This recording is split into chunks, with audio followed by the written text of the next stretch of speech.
नमस्कार दोस्तों, Byju's government exams prep में आप सबों का स्वागत है। आज हम लोग एंशिएंट हिस्ट्री के आगे के टॉपिक्स को कवर करेंगे। पिछले क्लास में हमने कवर कर रखा था टिल हड़प्पन सिविलाइजेशन। तो आज का पहला टॉपिक एंशिएंट हिस्ट्री में हमारे लिए हो जाएगा वैदिक से जुड़ा हुआ। वैदिक कल्चर की बात करने जा रहे हैं। दोस्तों, आपने ये वर्ड सुना होगा, वैदिक कल्चर, और इससे जुड़ा हुआ एक बहुत महत्वपूर्ण शब्द है आर्यंस। आर्यों के बारे में सुना होगा। ये कहां से आए?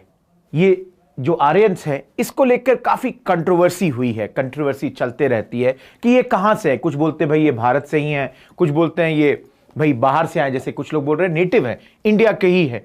कुछ लोग बोलते हैं नहीं, ये सेंट्रल एशिया से। जैसे एक ये आप याद रख सकते हैं इंस्क्रिप्शन, ये जो बुगजाई का इंस्क्रिप्शन है जो कि एशिया माइनर, मतलब आज का प्रेजेंट डे जो टर्की है, वहां पे ये इंस्क्रिप्शन मिला था और वो प्रूव करता है कि ये सेंट्रल एशिया से आए। देखिए, हमारे एग्जाम के लिए हमको ये कंट्रोवर्सी के बारे में ज्यादा जानना नहीं है, बस इतना जान के रखिए कि एक ऐसा इंस्क्रिप्शन मिला था जो कि बोलता है कि शायद ये जो आर्यन जो लोग थे, जो आर्यन रेस के लोग थे, वे सेंट्रल एशिया से आए थे। हमारे एग्जाम के लिए अगर वैदिक सिविलाइजेशन की बात करें तो सबसे ज्यादा इंपॉर्टेंट हो जाता है वैदिक लिटरेचर। देखिए दोस्तों, वैदिक लिटरेचर की अगर हम बात करते हैं तो शुरुआती दिनों में जो ये वैदिक लिटरेचर था, एक आदमी से दूसरे आदमी, दूसरे से तीसरे, तीसरे से चौथे कैसे गया? बोलकर। लिखने की प्रथा नहीं है। तो ये क्या है? श्रुति है। मैं आपको दिखाऊंगा, यहां लिखा हुआ है स्लाइड में, ये श्रुतिज हैं, मतलब टू हियर, सुन सुनकर आगे बढ़ने वाली बात। और ये वैदिक सिविलाइजेशन बार बार जो मैं बोल रहा हूं, ये शब्द किससे जुड़ जाता है? ये वेदास से जुड़ता है, क्योंकि ये जो सिविलाइजेशन का जो लिटरेचर है, उसका सबसे इंपॉर्टेंट लिटरेचर ये वेदास है। मैं भी आपको अगले स्लाइड में दिखाऊंगा दोस्तों कि 4 वेद है, और इन वेद के बारे में 2 शब्द बड़े इंपॉर्टेंट है जिसको आप याद रख सकते हैं। वे कौन से 2 शब्द हैं? ये देखिए, अपौरुषेय और नित्य। अपौरुषेय का मतलब हो गया कि ये मैन ने नहीं बनाया, लोगों ने नहीं बनाया, ये भगवान के द्वारा गिफ्टेड है। और नित्य का मतलब इटर्निटी तक चलेगा। तो ये 2 शब्द जो है वेद के बारे में आप बिल्कुल याद रखिए। और जैसे मैंने पहले ही कहा, श्रुतिज, टू हियर, सुन सुनकर आगे ये बढ़ता है, या आगे ये जो नॉलेज है ट्रांसफर हुआ है। अब हमारे एग्जाम में क्या पूछ देगा भाई, कितने सारे वेद हैं, या बोल देगा इन 4 में 4 ऑप्शन दे देगा और बोलेगा कौन से वेद नहीं है। तो हमको जान लेना चाहिए कि कुल मिलाकर 4 वेद हैं। और वे कौन से 4 वेद हैं? सबसे पुराना, सबसे मोस्ट इंपॉर्टेंट है ऋग्वेद। उसके बाद आ जाता है सामवेद, फिर आता है यजुर्वेद, फिर अथर्ववेद। और दोस्तों यहां पे याद रखिएगा कि ये जो पहले 3 वेद हैं, इनको कई बार एक साथ सम्मिलित कर लिया जाता है, मिला लिया जाता है, और इनको बोला जाता है वेदात्रयी। चौथे वेद अथर्ववेद को बहुत बाद में जोड़ा गया, और कई बार लोग इसे वेद में गिनते भी नहीं है। तो इन 4 नामों को दोस्तों बिल्कुल रट लीजिए, बिल्कुल याद कर लीजिए। अभी मैं एक एक स्लाइड में इन 4 वेदों के बारे में आपको बताऊंगा, लेकिन इनका नाम याद रखिए। और ये क्या है, अब इस पे देखते हैं। बहुत डीप नहीं जाना है हमको। जैसे ऋग्वेद, मैंने पहले कहा आपको, ये 4 में सबसे ओल्डेस्ट है, सबसे पुराना है। इनफैक्ट दोस्तों कहा जाता है कि ये ओल्डेस्ट टेक्स्ट है पूरे विश्व का, सबसे पुराना। अब ऋग्वेद में है क्या? ये कलेक्शन है, लिरिक्स का है, हाइम्स का है, जो इसमें कलेक्ट करके रखे गए हैं। कितने हाइम्स हैं ये पूछ सकता है, तो 1028 हाइम्स हैं। जैसे कोई श्लोक है, कुछ पंक्तियां हैं, ऐसी कितने सारी यहां पे हैं। तो ये 1028, इस नंबर को याद रखिए दोस्तों, बड़ा इंपॉर्टेंट नंबर है। इनफैक्ट दोस्तों मैं बता देता हूं, पहले 20 स्लाइड जो मैं वैदिक लिटरेचर के बारे में कह रहा हूं, वो मैंने इस तरीके से स्लाइड आपको बनाया है कि अगर आप सिर्फ स्लाइड 20 शब्दों में, 20 स्लाइड में कुछ अगर 100 या 110 जो मेरे लाइन पॉइंट्स मेंशन किए हैं, अगर उसको बस याद करके चले जाइएगा, अपना एग्जाम का कोई भी सवाल इधर से निकल जाएगा। अब ये जो वेद हैं, ऋग्वेद को मंडलाज में बांट के रखा गया, डिवाइडेड इनटू मंडलाज, तो इसको आप याद रख सकते हैं। तो ये तो था जैसे ऋग्वेद। अब दूसरा क्या था? सामवेद। सामवेद क्या है दोस्तों? जो चैंट्स किया जाता है उसका कलेक्शन है, बुक ऑफ चैंट्स है ये। तो आपको ये याद रखना है।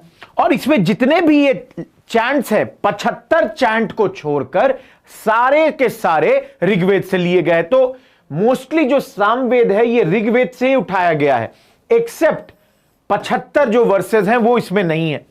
और सामवेद दोस्तों सबसे ज्यादा इंपॉर्टेंट हो जाता है म्यूजिक के लिए। याद रखना है दोस्तों, संगीत के लिए। जब भी संगीत की बात होती है, आर्ट एंड कल्चर हमारे एग्जाम का एक इंपॉर्टेंट पार्ट है दोस्तों। संगीत से जुड़ा हुआ अगर कभी भी कोई सवाल आएगा तो उसमें सामवेद का आपको ऑप्शन मिल सकता है। अब तीसरा, यजुर्वेद। यजुर्वेद में क्या किया गया है? जो देखिए दोस्तों, पुराने जमाने में सैक्रिफाइसेस दिया जाता था, बलि दी जाती थी। अभी भी कई बार आप सुनते होंगे बलि दिया जाता है। तो ये जो सैक्रिफाइसेस है उनके ऊपर ये किताब लिखी गई है, बुक ऑफ सैक्रिफाइशियल प्रेयर्स। तो एक तरह से ये क्या हो गया? ये रिचुअल वेदा है। ये जितने भी तरीके के रिचुअल्स है इसमें मेंशन्ड है। और ये 2 भागों में बटा हुआ है। यजुर्वेद 2 भागों में बटा हुआ है। इसके दोनों भागों का आप नाम याद रखिए, एक है कृष्ण यजुर्वेद और दूसरा शुक्ल यजुर्वेद। याद रखिए 2 भागों में यह डिवाइड हुआ है दोस्तों। फिर से कह रहा हूं, यहां पे जितना भी पहले 20 स्लाइड में मैंने जितने भी पॉइंट्स मेंशन किए हैं, इन पॉइंट्स को रट लीजिए। एग्जाम में इससे ज्यादा नहीं आना चाहिए क्योंकि फिर ज्यादा डीप हो जाएगा। आखिर का चौथा वेद क्या था? हमने पहले पढ़ा, 4 वेद है। चौथे वेद कौन सा है? अथर्ववेद। अब इस किताब में क्या लिखा गया है दोस्तों? यहां पे मैजिकल फॉर्मूलाज के बारे में मेंशन है, मैजिक के बारे में इस किताब में मेंशन किया गया है।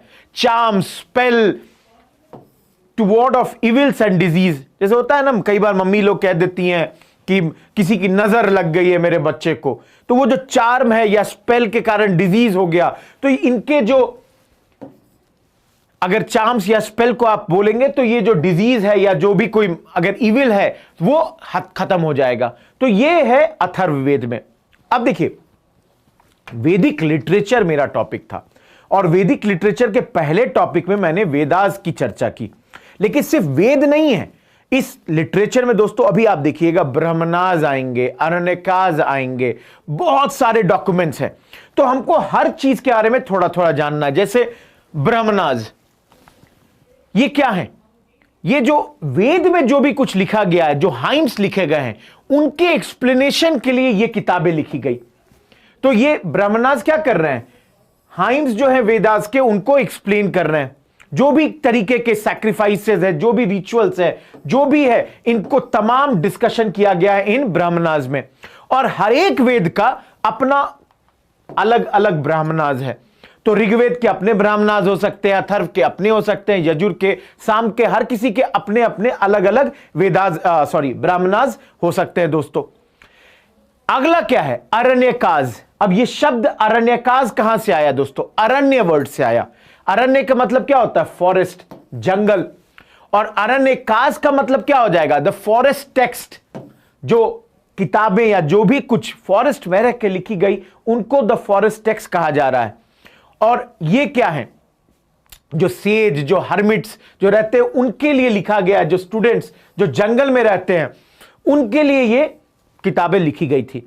तो ये भी आपके वैदिक लिटरेचर का ही हिस्सा हो जाता है, ब्राह्मणाज की तरह अरण्यकाज। शायद आप लोगों ने ब्राह्मणाज और अरण्यकाज का नाम उतना ज्यादा नहीं सुना होगा, लेकिन अगला जो नाम दिखाने जा रहा हूं दोस्तों, बिल्कुल सुना होगा। उपनिषद सुना है या नहीं? बिल्कुल। उपनिषद में क्या बातचीत करते हैं? फिलॉसफी की बात होती है, हिंदू धर्म या हिंदू फिलॉसफी की चर्चा होती है यहां पर। इसी को वेदांता, देखिए दोस्तों क्या नाम है? वेदांता। अगर इंग्लिश में लिखिए तो वेद प्लस अंत, या हिंदी में लिखिए तो दोस्तों वेद प्लस अंत। तो वेद के अंत में जो आता है उसको कहते हैं वेदांता। फिलॉसफी है। आगे चल के जैसे आपने मॉडर्न में पढ़ा है, आधुनिक काल में, कि आपके स्वामी विवेकानंद वेदांता में बिल्कुल बिलीव करते हैं। कुल 108 उपनिषद हैं दोस्तों, इसको हमको याद रखना है। अलग अलग बहुत सारे उपनिषद हैं, हमें वो नहीं याद रखेंगे, हम इनका नंबर याद रखेंगे कि कुल मिलाकर कितने सारे उपनिषद हैं। इसको याद रखिए। अब देखिए दोस्तों, यहां पे वेद हमने देखे, हमने अरण्यकाश देखा, हमने ब्राह्मणास देखा, हमने उपनिषद देखा, ये सब श्रुति थे। अब क्या है कि स्मृति भी है, रिमेम्बरेंस। आगे के जो लिटरेचर है इनको हम लोग रिमेम्बरेंस लिटरेचर कहते हैं। ये मैं एक एक स्लाइड में अब इनको दिखाऊंगा। अभी के लिए फिर ये देखिए कौन कौन है ये सारे। ये सारे वेदांग हो गए, स्मृति हो गए, इपिक्स हो गए, रामायण, महाभारत, पुराणाज, उपवेदाज, शाद दर्शनाज, ये जितने भी हैं ये सारे स्मृति हैं। 600 BC बिफोर क्राइस्ट से 600 एनो डोमिनी। देखिए दोस्तों, जो हमारा आज क्या साल क्या है, 2020। पिछला साल क्या था, 2019। उसके पिछला क्या था, 2018। तो ये कैसे है, हमारे एडी में ये आगे बढ़ता है दोस्तों, बीसी में ये पीछे जाता है। जैसे देखिए 600 BC से 600 एडी, मतलब 600 से ये गया होगा 0 BC तक, अब फिर 0 BC से बढ़ के 1 AD, 2 AD, 3 AD करके 600 AD। तो मतलब ये जो 1200 साल है 600 BC में और 600 AD में, उसमें जो वैदिक ट्रेडिशन या वैदिक लिटरेचर है, वैदिक ट्रेडिशन है, उसकी चर्चा अब हमें करनी है। जैसे अगर हम स्मृति से बात करें दोस्तों, बहुत सारे स्मृति हैं। 6 मुख्य अगर फेमस स्मृति की बात करें, जैसे मनुस्मृति का नाम आपने सुना होगा। एक सेकेंड में आपको इधर शायद मैं एक स्लाइड आगे आ गया। ये 6 स्मृति का अपने नाम, मतलब फेमस मैं बोल रहा हूं, और इसमें मनुस्मृति का नाम बहुत बार आप लोगों ने सुना होगा दोस्तों। थोड़ा कंट्रोवर्शियल किताब है, जाति को लेकर थोड़ी कंट्रोवर्सी हो जाती है यहां पर। फिर नारद स्मृति है, यज्ञवल्क्य स्मृति है, पराशर स्मृति है, बृहस्पति स्मृति है, कात्यायना स्मृति है। तो अलग अलग तरीके के स्मृति है दोस्तों, याद नहीं रख पाएंगे हम लोग, इतने सारे हमें नहीं याद रखना। मनुस्मृति को आप याद रख सकते हैं, क्योंकि अधिकतर जो मैं बोल रहा हूं ना कि थोड़ा कंट्रोवर्सी वाली जो बात होती है वो है। लेकिन मैं एक स्लाइड मैंने छूट गया था मेरा, मैं उसको दिखा देता हूं दोस्तों। वेदांगाज, मैंने कहा ना वेदांगाज भी हैं यहां पे, और ये बड़ा इंपॉर्टेंट स्लाइड है दोस्तों, इसको बस याद रखिए। जैसे आप देखिए व्याकरण, 6 तरह के वेदांगाज हैं। देखिए 1 2 3 4 5 6। इसमें व्याकरण जो वेदांग है वो क्या बताएगा, हिंदी वर्ड है, ग्रामर के बारे में बात करेगा, निरुक्त एटिमोलॉजी की बात करेगा, छंद कितना कितना लिखना चाहिए, आप जब प्रोज लिखते हैं या आपका लिरिक्स लिखाता है तो छंद आता है दोस्तों, मैट्रिक्स की बात करेगा, ज्योतिष आप जानते हैं, एस्ट्रोनॉमी की बात करता है, कल्पसूत्र रिचुअल्स की बात करता है, किस तरीके से क्या करना है क्या नहीं करना है उनकी बातें करता है, और आखिर में शिक्षा फोनेटिक्स की बात करता है दोस्तों। इसको याद रखिए। क्या याद रखेंगे, सवाल क्या आएगा, कितने वेदांगा हैं, 6, या आपको दे देगा कि इनमें से कौन सा एक वेदांगा नहीं है। आपको 3 यहां से कोई उठा के दे दे और एक चौथा कुछ और दे दे। मान लीजिए चौथा दे दे पराशर। तो इसको याद रखना है दोस्तों कि ये जो 6 वेदांग क्या है, ये हमको याद रखना बड़ा जरूरी हो जाता है। ये बड़ा इंपॉर्टेंट स्लाइड है, सवाल आने की गुंजाइश काफी है। इसके बाद देखिए दोस्तों, अगला इंपॉर्टेंट है एपिक, महाकाव्य। दोस्तों 2 ही महाकाव्य हैं, एक है रामायण, दूसरा है महाभारत। रामायण किसने लिखा, वाल्मीकि साहब ने लिखा था, और महाभारत किसने लिखा था, वेद व्यास जी ने लिखा था। तो दोनों के ऑथर का नाम बिल्कुल रट लीजिए, वाल्मीकि और वेद व्यास। अब रामायण की बात करें, देखिए दोस्तों हम लोगों को पता है, जो हिंदू धर्म के लोग हैं, कि भगवान श्री राम के बारे में रामायण में चर्चा की गई है, उनके बारे में, रामायण के बारे में पूरी ये चर्चा, विस्तृत चर्चा उनके ऊपर है। सीता मां की चर्चा है, तमाम लोगों की यहां पे कहानी ये सुनाया गया है। ये माइथोलॉजिकल हो जाता है, कई लोग इसे सच मानते हैं, कई लोग इसे माइथोलॉजी मानते हैं। तो ये है आपका रामायण में। अब यहां पे देखिए दोस्तों, हमसे क्या याद रखना, आदि काव्य। आदि क्या होता है, मतलब आदि का मतलब होता है ओल्ड, सबसे पुराना एपिक है दुनिया का दोस्तों, इसको याद रखिएगा। महाकाव्य में दुनिया में रामायण से पुराना महाकाव्य कोई है ही नहीं, बहुत ही बेहतरीन ढंग से लिखा हुआ किताब है। और दूसरा महाकाव्य क्या था, महाभारत था, किसने लिखा था? वेद व्यास ने लिखा था। और दोस्तों ये आपको पता है, पांडवों और कौरवों के बीच की लड़ाई का चर्चा इस किताब में की गई है।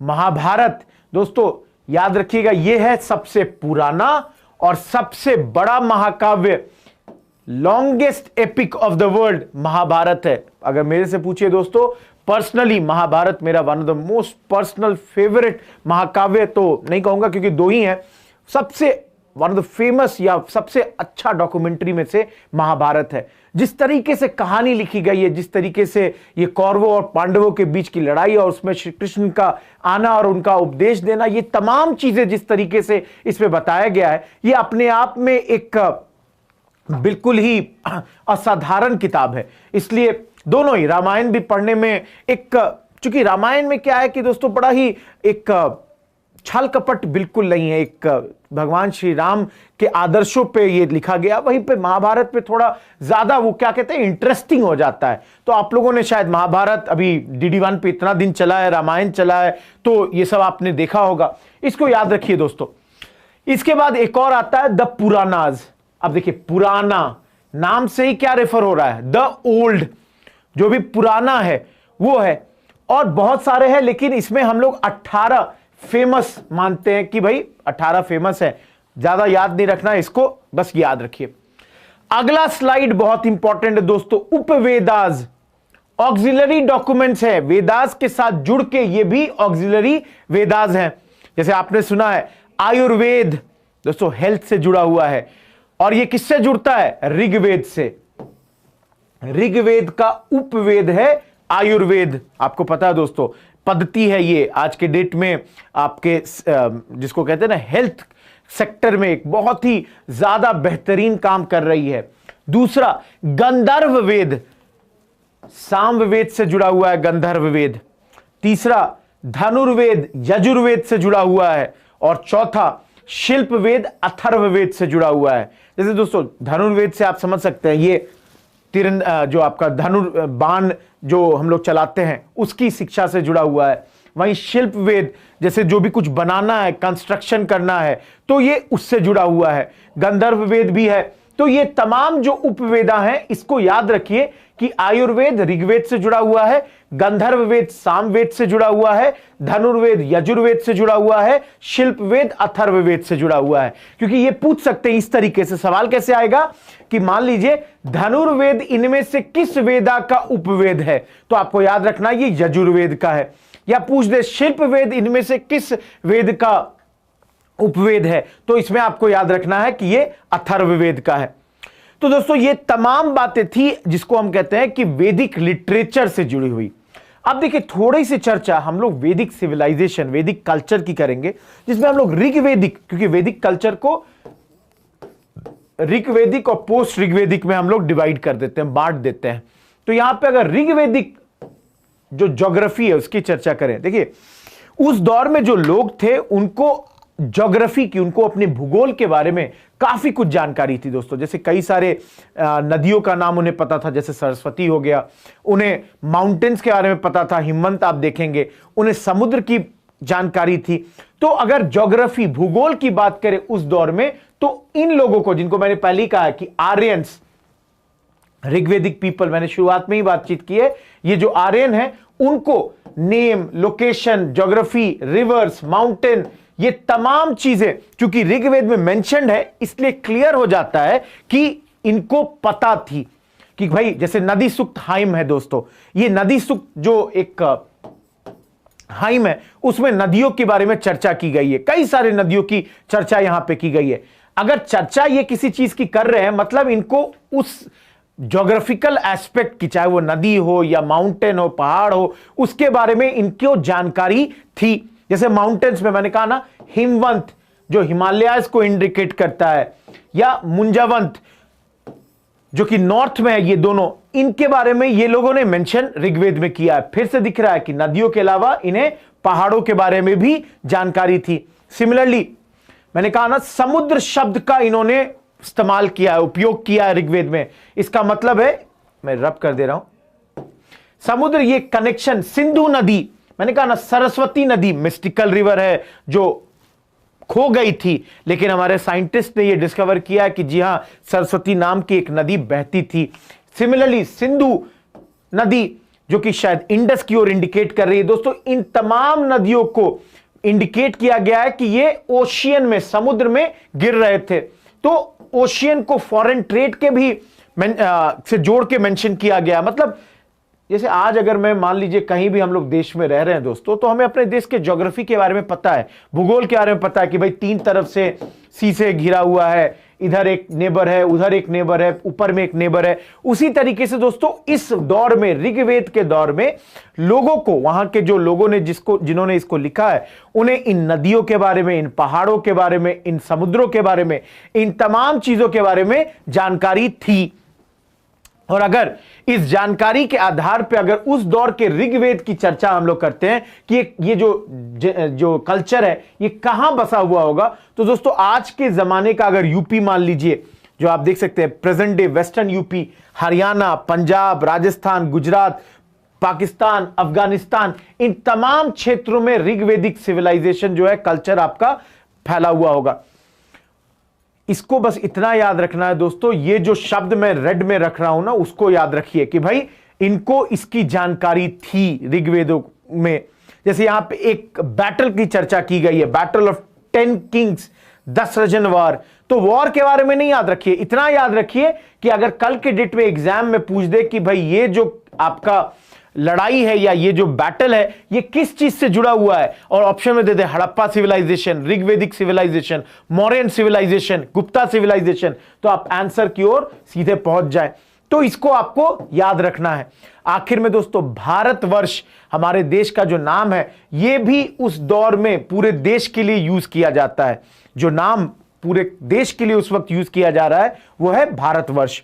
अब देखिए दोस्तों, उस दौर के भूगोल के बाद उस दौर के लोगों के बारे में थोड़ा जान लें। सोसाइटी कैसी है उस दौर में। देखिए, सोसाइटी आप देखेंगे कि थोड़ी बटी हुई सोसाइटी है, 4 वर्णों में बटी हुई है। अभी मैं बता दूंगा कि देखिए क्लासिफिकेशन जो है हो रखा है ऑक्यूपेशन के आधार पे। जो करेगा उसको वो आपको मान लीजिए उस व्यवस्था में उसको रख दिया जाएगा। तो मान लीजिए दोस्तों कि मैं पढ़ा रहा हूं, तो मैं हो जाऊंगा ब्राह्मणाज।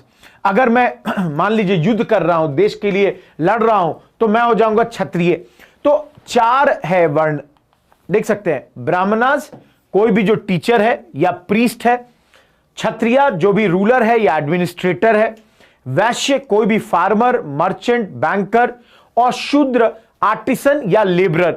ये 4 कैटेगरी वर्णास की। वर्ण शब्द दोस्तों, वर्ण का मतलब होता है कलर, लिटरल मीनिंग जो है कलर के, इसको कलर कहते हैं।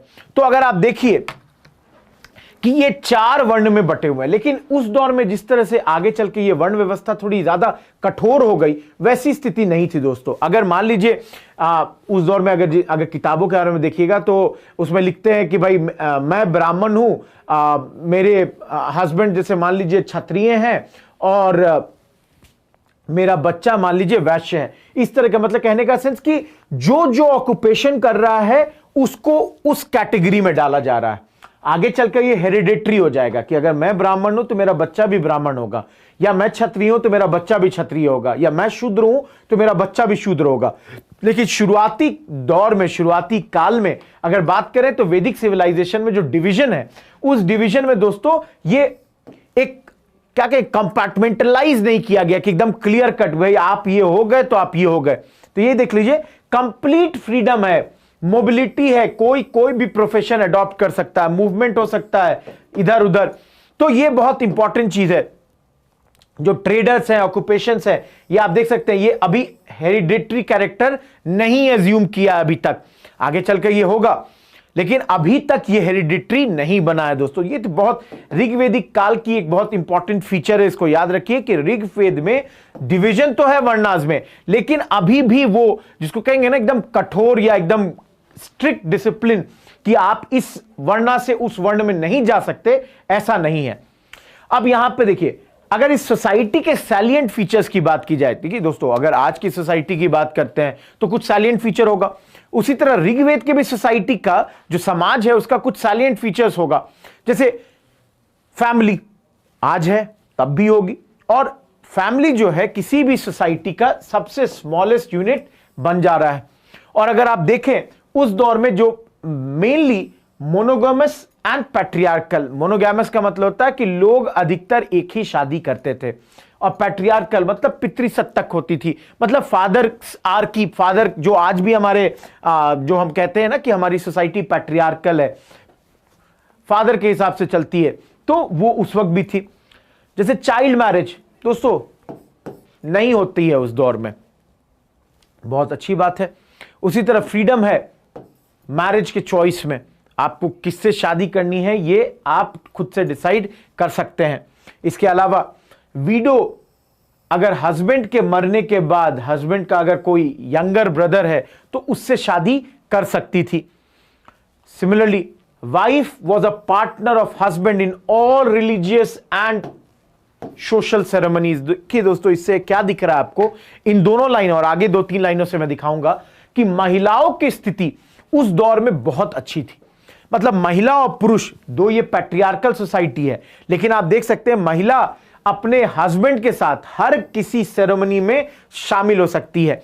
तो एक बराबरी का दर्जा था, जो कि धीरे धीरे हमारे देश में, हमारे समाज में दोस्तों महिलाओं की स्थिति खराब होने लगी, जो आप आगे चल के देखेंगे पोस्ट ऋग्वेदिक एरा में खराब होगी, आगे और खराब होगी। तो ये जो है ना एक पतन होगा। शुरुआती दिनों में ये एकदम बिल्कुल अच्छा है, बिल्कुल बराबरी का दर्जा है।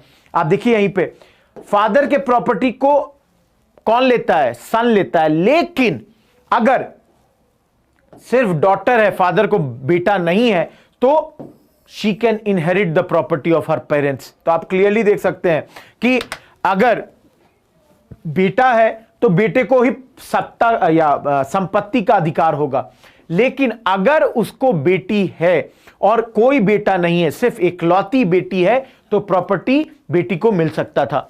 इसके अलावा दोस्तों प्रॉपर्टी क्या है, जो हम लोग ये बोल रहे हैं ना इनहेरिट कर सकता है, ये प्रॉपर्टी उन दिनों में प्रॉपर्टी किसको मानते हैं दोस्तों? आज तो बहुत क्लियर है ना, घर है, जमीन है, जायदाद है, पैसा है। उन दिनों क्या है प्रॉपर्टी? देखिए उन दिनों मूवेबल थिंग्स जैसे कैटल हो गया, हॉर्स हो गया, गोल्ड हो गया, ऑर्नामेंट हो गया, और लैंड और हाउस जो कि इमूवेबल है, क्योंकि जमीन को आप घिसका नहीं सकते, घर को नहीं घिसका सकते। तो ये इमूवेबल और मूवेबल जो भी ये तमाम चीजें हैं, ये उन दिनों प्रॉपर्टी हो जाती थी और इनको आप एक दूसरे को दे सकते थे। आखिर में दोस्तों बहुत इंपॉर्टेंट इस समाज का एक अगर आप देखें, जो हमें मतलब इस समाज से देखना है कि दो चीजें, पहली कि एजुकेशन, किस तरह का एजुकेशन है। तो वहां पर उस दौर में देखिए टीचर्स जो हैं उनको बहुत इज्जत मिल रही है, great respect, teacher is being given a lot of respect at this point of time. School में ही घर हुआ करता था छात्रों का, जैसे आप गुरुकुल व्यवस्था जिसको हम लोग कहते हैं आगे चल के दोस्तों, जो छात्र हैं वो टीचर के साथ रहते हैं और वहीं पे वो जो तमाम सैक्रेड टेक्स्ट हैं, जैसे अब अगर कोई छात्र है उसको रामायण अगर पढ़ना है या अगर उसको वेद समझना है, तो वो टीचर के साथ रहकर वहां पर ये पढ़ेगा। तो वो टीचर के साथ गुरुकुल में ही, देखिए school was in the home of the teacher, गुरु के कुल में। Text were in the first instance learned by pupils repeating the words taught by their teacher। मैंने आपको पहली कहा श्रुति, दोस्तों लगातार बोलते जाइए। अभी भी कई बार आपके गार्जियन बोलते होंगे बेटा बोला करो, बोल बोल के पढ़ो तो याद होगा। ये बचपन से बोला जा रहा है दोस्तों, जितनी बार बोलिएगा ना उतनी बार मेमोरी में वो जाता है। तो शुरुआती दिनों में जो ये टेक्स्ट थे, पहले इंस्टांस में लोग लगातार बोल बोल के रटते थे, ओरल लर्निंग होती थी और बहुत ज्यादा जिसको कहेंगे ना प्रभाव होता था या बहुत ज्यादा इंफेसिस दिया जाता था enunciation as well as pronunciation. इन तमाम चीजों पर बहुत ज्यादा फोकस उस दौर में हुआ करता था दोस्तों। तो इसको आपको याद रखना होगा कि लोग कैसे बोल रहे हैं, ओरल ट्रेनिंग दी जा रही है, ये तमाम चीजें उस दौर में एजुकेशन के द्वारा बच्चों को दी जा रही थी। आखिर में दोस्तों उस दौर में खाने और पीने की क्या व्यवस्था थी, फूड एंड ड्रिंक। तो आप यहां पे देखेंगे जैसे मिल्क बहुत इंपॉर्टेंट आइटम हो जाता है दोस्तों। मिल्क से जुड़ी हुई जो तमाम चीजें हैं जैसे घी हो गया, कर्ड हो गया, इनको लोग खाया करते थे। यहां पे एक शब्द देखिए दोस्तों, क्षीर पकामोदनम, इसको याद रखिएगा। Grains were cooked with milk.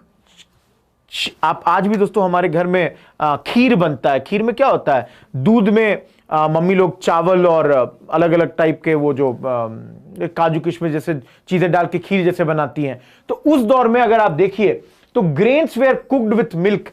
देख लीजिए, खीर, पका मोदनम, और डाइट में क्या है, मिल्क है, कर्ड है, बटर है, घी है। तो ये तमाम चीजें जो कि आपको एक काऊ से मिल रही है, वो तमाम चीजें यहां पे यूज की जा रही हैं। और इसलिए दोस्तों आप आगे चलकर देखेंगे कि काऊ को मारना बिल्कुल निषेध था, अघन्य था, मार नहीं सकते, और उसके लिए पेनल्टी है, पनिशमेंट मिल सकता है अगर आपने एक गाय को मार दिया। इसके अलावा दोस्तों जैसे ग्रेन्स की बात की गई, तो ग्रेन्स में क्या है, बार्ली और व्हीट है। इनको घी के साथ मिला के खाया जाता है, चपाती बनाकर, आज के डेट में जैसे हम लोग करते हैं। इसके अलावा पीपल बर्ड का meat, wild animal like boar, antelope, buffalo, fish, ये सब खाया करते हैं।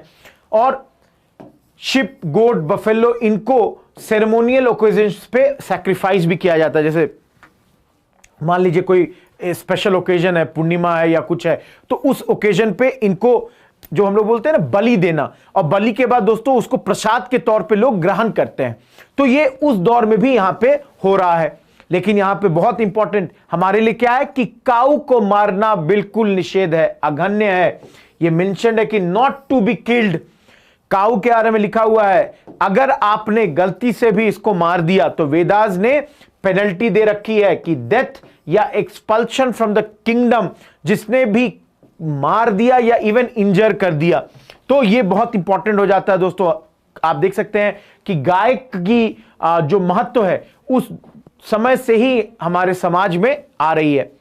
आखिर में दोस्तों ये तो तमाम बातें थी फूड के बारे में। ड्रिंक पे तो अभी तक मैंने कुछ बोला ही नहीं। तो यहां पे दो शब्द देखिए, सुरा एंड सोम। ये अल्कोहलिक ड्रिंक्स वेयर कंज्यूम्ड, लेकिन इनका कंजम्पशन को मना किया जाता था कि भाई इसको नहीं लेना चाहिए। तो लेकिन याद रखने के लिए क्या है हमको कि सुरा और सोम क्या है, ये ड्रिंक्स हैं। इसको याद रखिएगा दोस्तों, इससे ज्यादा नहीं सवाल आएगा आपसे। जैसे बहुत बार आपने सुना होगा सोम रस, तो उस जमाने में लोग जो है सोम रस ग्रहण किया करते थे। सुरा भी है, तो इसको आप याद रखिए कि अगर कल के डेट में एग्जाम में आ जाए कि सुरा और सोम इनमें से क्या है, और ऑप्शन में दे दे ड्रिंक है, काऊ का बना हुआ या कर्ड मिल्क है या कुछ भी है, तो इसको याद रखिएगा ये अल्कोहलिक ड्रिंक टाइप का चीज होता है। देखिए जितना भी हमारे एग्जाम्स में सवाल आता है इस एग्जाम को लेकर दोस्तों, इससे ज्यादा वो लोग नहीं जाएंगे इसमें, यही उनका मैक्सिमम रहेगा। ये इससे ज्यादा नहीं पूछ सकते। अगर पॉलिटिकल स्ट्रक्चर की बात की जाए दोस्तों, किस तरीके से ये जो उस दौर में ऋग्वेद के दौर में ये स्ट्रक्चर था, तो इसको असेंडिंग ऑर्डर में आप इस तरीके से पढ़ सकते हैं। देखिए सबसे नीचे फैमिली है, मैंने पहले कहा, कुछ फैमिलीज मिलके एक विलेज बनाएगा, वहीं पे क्लैन भी बनेगा, काफी लोग आके जन बनाएंगे और तमाम लोग मिलके राष्ट्र बनाएंगे। तो ये एक पॉलिटिकल स्ट्रक्चर है। तो राष्ट्र है सबसे ऊपर, कंट्री, पीपल है, जन, क्लैन है। क्लैन आप जानते हैं दोस्तों, जैसे मान लीजिए कुछ एक गांव में एक बहुत सारी जो फैमिलीज हैं कहीं ना कहीं एक वंशज से जुड़ के निकले होंगे, तो वो हो गया क्लैन। और विलेज में क्या है कि भाई एक ही गांव में बहुत सारे लोग रहते हैं, जुड़े भी नहीं होंगे लेकिन साथ में रह रहे हैं। और इनका शब्द देख सकते हैं, फैमिली, कुल होता है ना। आप लोगों ने, कई जो हमारे दोस्त हैं वो हम लोगों के घर में बोलते हैं कि हमारी कुल देवी कौन है, तो घर में जो मतलब ना जो भगवान कुल देवी, कुल तो वहां से आता है। ग्राम आप समझ सकते हैं विलेज को इंडिकेट कर रहा है। क्लैन विस हो गया, जन आप समझ सकते हैं जनाधार, तो पीपल, और राष्ट्र कंट्री। तो ये तमाम बातें दोस्तों यहां पर है। आखिरी चीज जो हमें बेसिकली यहां पर देखना है दोस्तों, वो है एडमिनिस्ट्रेशन। अगर ये जो ऋग्वेदिक जो हमारा समय है उसमें एडमिनिस्ट्रेशन और रिलीजन कैसे चलता था, ये दो चीजें अब हमें समझनी है। इसमें मेरे हिसाब से रिलीजन ज्यादा इंपॉर्टेंट है, एडमिनिस्ट्रेशन उतना ज्यादा इंपॉर्टेंट नहीं होगा। लेकिन हम लोग फिर भी 2 स्लाइड एडमिनिस्ट्रेशन पे भी देखेंगे, क्योंकि देखिए किंग्स हैं, राजा होंगे, राजा रूल कर रहे हैं, तो अगर एडमिनिस्ट्रेशन कौन चला रहा है, हेरिडिटरी किंग्स। हेरिडिटरी मतलब वंशानुगत, आपके बाद कौन राजा बनेगा, आपका बच्चा। इसी तरह से प्रोविजन है डेमोक्रेटिकली इलेक्टेड किंग का भी, जो कि लोग आएंगे, जन असेंबली होगी, जुटेंगे और वो अपने राजा को चुनेंगे। आगे चल के ये हेरिडिटरी हो जाएगा, लेकिन ये अभी इस वक्त प्रोविजन इस चीज का भी है। इसी तरह राजा को कौन मदद करता है? पुरोहित। पुरोहित आप समझ सकते हैं, ब्राह्मण हो गया दोस्तों, पंडित जी, ये आपको मदद कर रहे हैं राजा को जस्टिस एडमिनिस्टर करने में। मतलब अगर शासन करना है तो उसके राजा के मदद के लिए कई सारे ऑफिसर्स होंगे, जिसमें एक सबसे इंपॉर्टेंट ऑफिसर जो होगा वो होगा पुरोहित। ये शब्द हमने पहले देखा है दोस्तों। राजा वॉज ऑफर्ड बलि, बलि मतलब वॉलेंटरी गिफ्ट और ट्रिब्यूट फॉर हिज सर्विसेज। बलि कौन दे सकता है दोस्तों? आप अपने लोग भी दे सकते हैं। इसके अलावा जो लोग हार गए, मान लीजिए राजा एक लड़ाई लड़ रहा है और किसी राज्य को हरा देता है, तो उस राज्य के लोग भी ट्रिब्यूट देंगे भाई, कि भाई आपने हमको हरा दिया, अब आप हमारे राजा हो, ये लो हमारी तरफ से गिफ्ट। तो बलि मिलता है। अगर जो मान लीजिए कुछ गलत काम हो रहा है, क्राइम हो रहा है, तो बड़े स्ट्रिक्टली एडमिनिस्ट्रेशन उसको डील करेगा। क्राइम क्या क्या है उस दौर में? जैसे चोरी है, बर्गलरी है, रॉबरी है, या कैटल को चुरा लेना। जैसे दोस्तों अगर आपको याद होगा महाभारत में ये कैटल लिफ्टिंग ही किया गया था। एक जगह लड़ाई को दिखाया जा रहा है कि कैटल लेके अपने क्षेत्र में चले गए, तो कैटल लिफ्टिंग को भी एक क्राइम के तौर पे देखा जा रहा है। और अगर ऑफिसर्स की बात करें दोस्तों, रॉयल ऑफिशियल्स, ये जरा इंपॉर्टेंट है, इसको याद रखिएगा। मैंने पहले कहा पुरोहित कौन है? Chief priest. जो पुजारी होंगे वो चीफ प्रिस्ट हो गए, पुरोहित मिनिस्टर भी हैं। सेनानी, army chief, commander in chief जो हो गए। ग्रामीणी, किसी भी विलेज का जो हेड होगा वो ग्रामीणी हो जाएगा। दूत दोस्तों हिंदी वर्ड है। इनवॉय, आप किसी दूसरे राज्य में अपने मैसेंजर को भेज रहे हो, अपने आदमी को भेज रहे हो, वो कौन हो गया? दूत हो गया। और ऑफ कोर्स स्पाइज होगा, गुप्तचर। स्पाई भी तो होना चाहिए ना, तब तो आपको पता चलेगा क्या सही हो रहा है क्या गलत हो रहा है। यहां पर दोस्तों दो वर्ड जो हमने देखा है वो है सभा और समिति। याद रखिएगा, दो बड़े इंपॉर्टेंट असेंबलीज हैं उस दौर के, और ये असेंबलीज जो है गवर्नमेंट या जो भी आपको राजन करने वाला है, राज्य करने वाला है, उसके बारे में ये आ जाता है। यहां पे देखिए समिति पॉलिसी डिसीजंस के लिए है और सभा नोबल्स और बड़े लोगों की है। ये भूल भी जाएंगे चलेगा। याद रखने लायक सिर्फ ये दो शब्द है कि सभा और समिति उस दौर में एडमिनिस्ट्रेशन के लिए बड़े ही इंपॉर्टेंट होते थे। क्योंकि हमको इतना ज्यादा डीप नहीं जाएगा, मैंने मेंशन कर दिया है, लेकिन डीप नहीं जाना चाहिए हमारे एग्जाम के लिए। लास्ट चीज दोस्तों ऋग्वेदिक सभा या ऋग्वेदिक काल से जो है वो है रिलीजन। दोस्तों उस दौर में जो आपके वेदिक जो आपके भगवान हैं वो मुख्यतः तीन तरीके के होते थे। तीन कैटेगरी में वैदिक गॉड्स को आप गिन सकते थे। जैसे टेरेस्ट्रियल गॉड्स, देखिए नाम क्या है? पृथ्वी विष्ठाना, पृथ्वी पे जो रहते हैं। जैसे देखिए ना, पृथ्वी खुद अर्थ को एक भगवान हम मानते हैं, भगवान है। सिमिलरली अग्नि, सोम, बृहस्पति या जो भी नदी है, जैसे गंगा को हम लोग मां कहते हैं। तो ये जितने भी आपके फिजिकल है, अर्थ पे है, ये जो भी टेरेस्ट्रियल है, इनको आप कह रहे हैं कि ये वैदिक गॉड है। सिमिलरली दोस्तों दूसरे एरियल और इंटरमीडिएट, जो कि पृथ्वी पे नहीं है और ऊपर में भी बिल्कुल नहीं है। जैसे इंद्र सबसे इंपॉर्टेंट जो आपके भगवान में से एक आते हैं, रुद्र, वायु, ये तमाम, अपाह, ये तमाम जो हो गए ये एरियल हो गए। और तीसरे हो गए दोस्तों सेलेस्टियल, द्युस्थाना। सेलेस्टियल में देखिए कौन है? विष्णु, आदित्य, उषा। आप देख सकते हैं दोस्तों, मतलब महिला भी भगवान हैं। आप देखिए अश्विन, वरुण, सूर्य, ये तमाम जो है सेलेस्टियल गॉड्स में आ जाते हैं। तो आप कैटेगरी वाइज अगर देखेंगे उस समय जो वैदिक गॉड्स हैं ये तमाम है। और इसमें इंद्र का नाम मैंने कहा, इंद्र और वरुण ये सबसे इंपॉर्टेंट है दोस्तों। Indra supreme cosmic moral ruler है उस दौर में। आप देखते हैं, अगर आप लोगों ने माइथोलॉजिकल सीरियल्स देखा होगा, इंद्र भगवान, भगवानों मतलब राजा, जो भगवानों के जो महाराज हैं उनको इंद्र कहा जाता है। तो ये बड़े इंपॉर्टेंट हो जाते हैं, प्री एमिनेंट हो जाते हैं। अग्नि और सोम ये भी बहुत इंपॉर्टेंट है उस दौर में।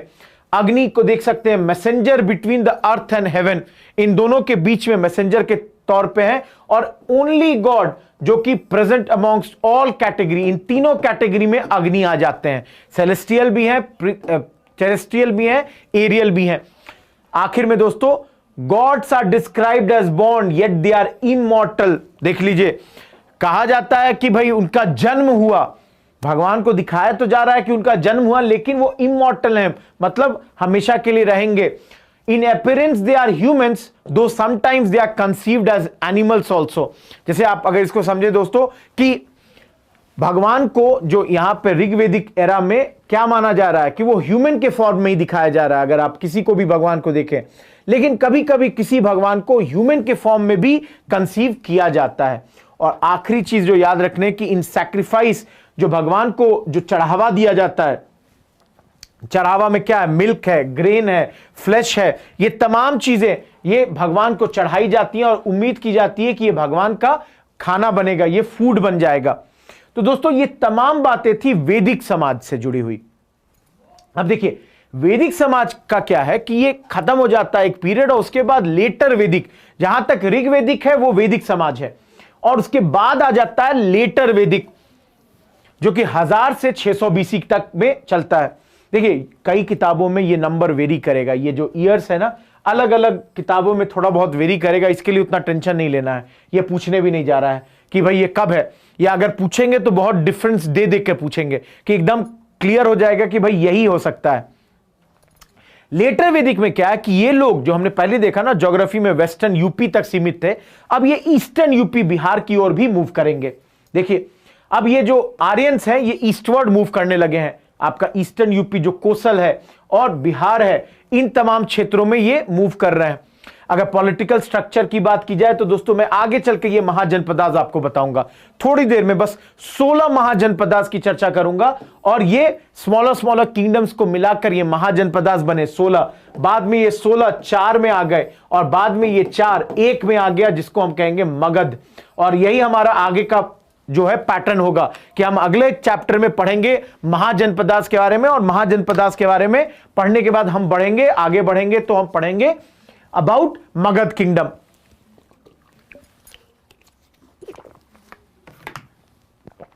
तो दोस्तों अगले चैप्टर में महाजनपदास की चर्चा करेंगे, तो इसको अभी बस छोड़ दिया जाए।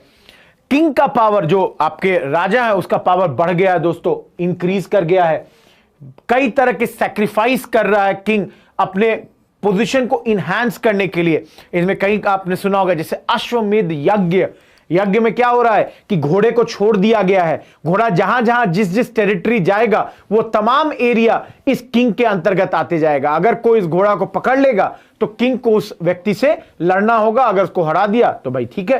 तो ये एक यज्ञ है। उसके अलावा आप देखिए वाजपेयी यज्ञ है, चैरियट रेस, घुड़सवारी जो आप रथ पे बैठ के करते हैं तो वो चैरियट रेस हो गया, या राजसूय कॉन्सिक्रेशन सेरेमनी जो हो गया। तो दोस्तों इन तीनों को याद रखिए कि सैक्रिफाइसेस ये क्या मतलब होता है। अश्वमेध, अश्व हिंदी में घोड़े को अश्व कहते हैं दोस्तों, तो क्लियरली ये हॉर्स का सैक्रिफाइस है। वाजपेयी, चैरियट, तो इन तीनों टर्म्स को याद रखिए, अगर अगर कभी पूछ दे कि भाई ये क्या मतलब होता है तो आप बता सकें। अब देखिए इस पीरियड में आकर दोस्तों मैंने पहले कहा कि कुछ चीजें थोड़ी खराब होंगी, जैसे महिलाओं की स्थिति खराब होगी थोड़ी सी, उसी तरीके से जो सभा और स्मृति थे जिनके पास कई पावर थे अर्ली, वो अब पावर घट गए हैं। सिमिलरली अगर आप देखें सोशल स्ट्रक्चर में, पिछली बार आपने क्या देखा, वर्ण तो 4 है, लेकिन अगर आदमी चाहे तो ऊपर नीचे इधर उधर किसी भी वर्ण में मूव कर सकता है according to our profession. But अब क्या हो रहा है कि आप जिस वर्ण में पैदा हुए उसी वर्ण में आप कंटिन्यूअसली रह जाओगे। तो यहां पर अब ये हेरिडिटरी होने लगा, more distinct, less on occupation, more hereditary. तो अब क्या है, वर्णा सिस्टम जो है एकदम आपका एक कठोर स्वरूप अख्तियार कर रहा है, आपको डिवीजन हो रहा है, बिल्कुल जो जो काम करेगा उस वर्ण में वो जाएगा।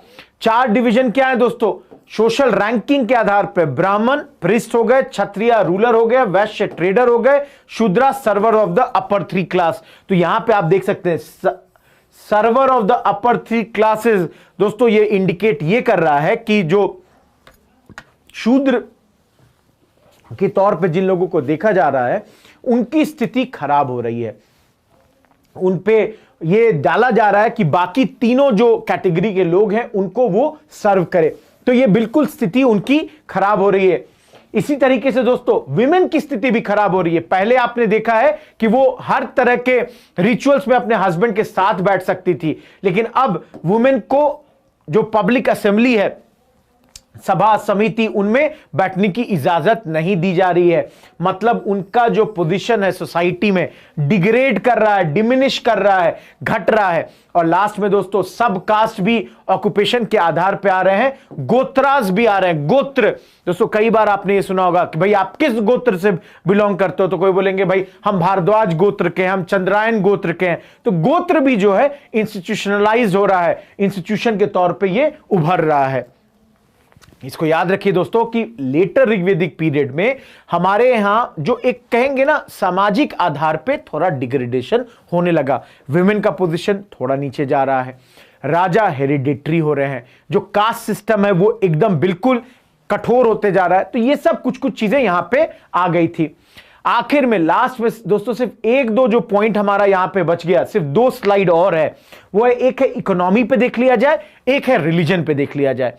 इकोनॉमिक स्ट्रक्चर के तौर पे अगर देखिए तो ये लोग क्या कर रहे हैं, सबसे इंपॉर्टेंट क्या होगा दोस्तों, एग्रीकल्चर करेंगे। एग्रीकल्चर ही होगा ना चीफ इनका ऑक्यूपेशन। अगर इनको काम करना है तो ये लोग खेती करेंगे। सबसे इंपॉर्टेंट ऑक्यूपेशन उस दौर का है ये।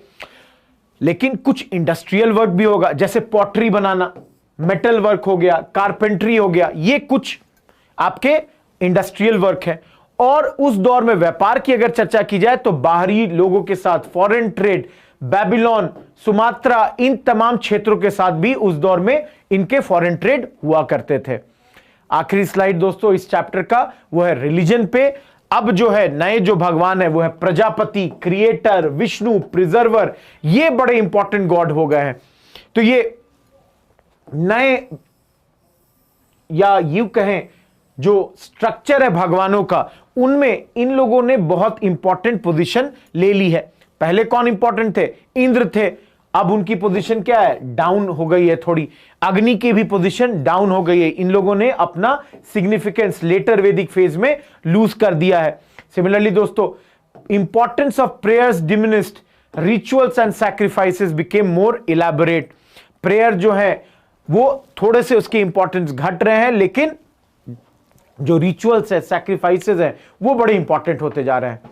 लास्ट में दोस्तों प्रीस्टली क्लास जो आपका है वो बड़े मजबूती से अब उभरने लगता है। ब्राह्मणास की स्थिति जो चारों वर्ग है उसमें सबसे ऊपर तो थी, और वो बड़े पावरफुल हो रहे हैं। इनफैक्ट कई जगह यह है कि वो डिक्टेट करते हैं रूलर को, राइट्स, रिचुअल, सब चीज वो डिक्टेट करते हैं। और इसी के विरोध में आगे चलकर आप देखेंगे जैनिज्म और बुद्धिज्म हमारे देश में उभर कर आएगा। हम लोग जैनिज्म बुद्धिज्म थोड़ी देर में आएंगे दोस्तों।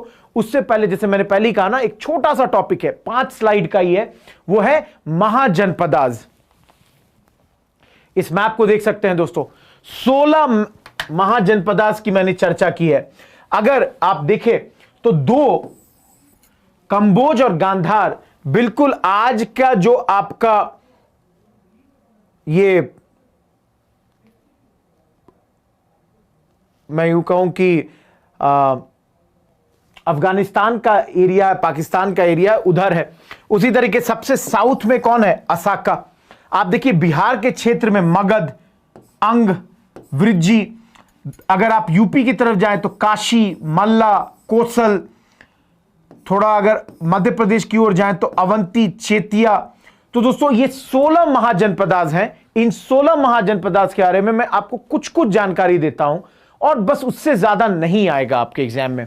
सबसे पहली बात देखिए, 4 महाजनपद हैं, जैसे अंग हैं, ठीक है दोस्तों। जो दोस्त बिहार से जुड़ रहे हैं उनको पता होगा, जो मुंगेर, भागलपुर का क्षेत्र है आज के दौर में, वो हो गया अंग। और अंग की राजधानी क्या थी, चंपा। सिमिलरली मगध, ये जो आज के दौर का गया और पटना है दोस्तों, वो हो गया मगध। और उसकी राजधानी गिरिव्रज या राजगिरी या वैशाली या पाटलिपुत्र।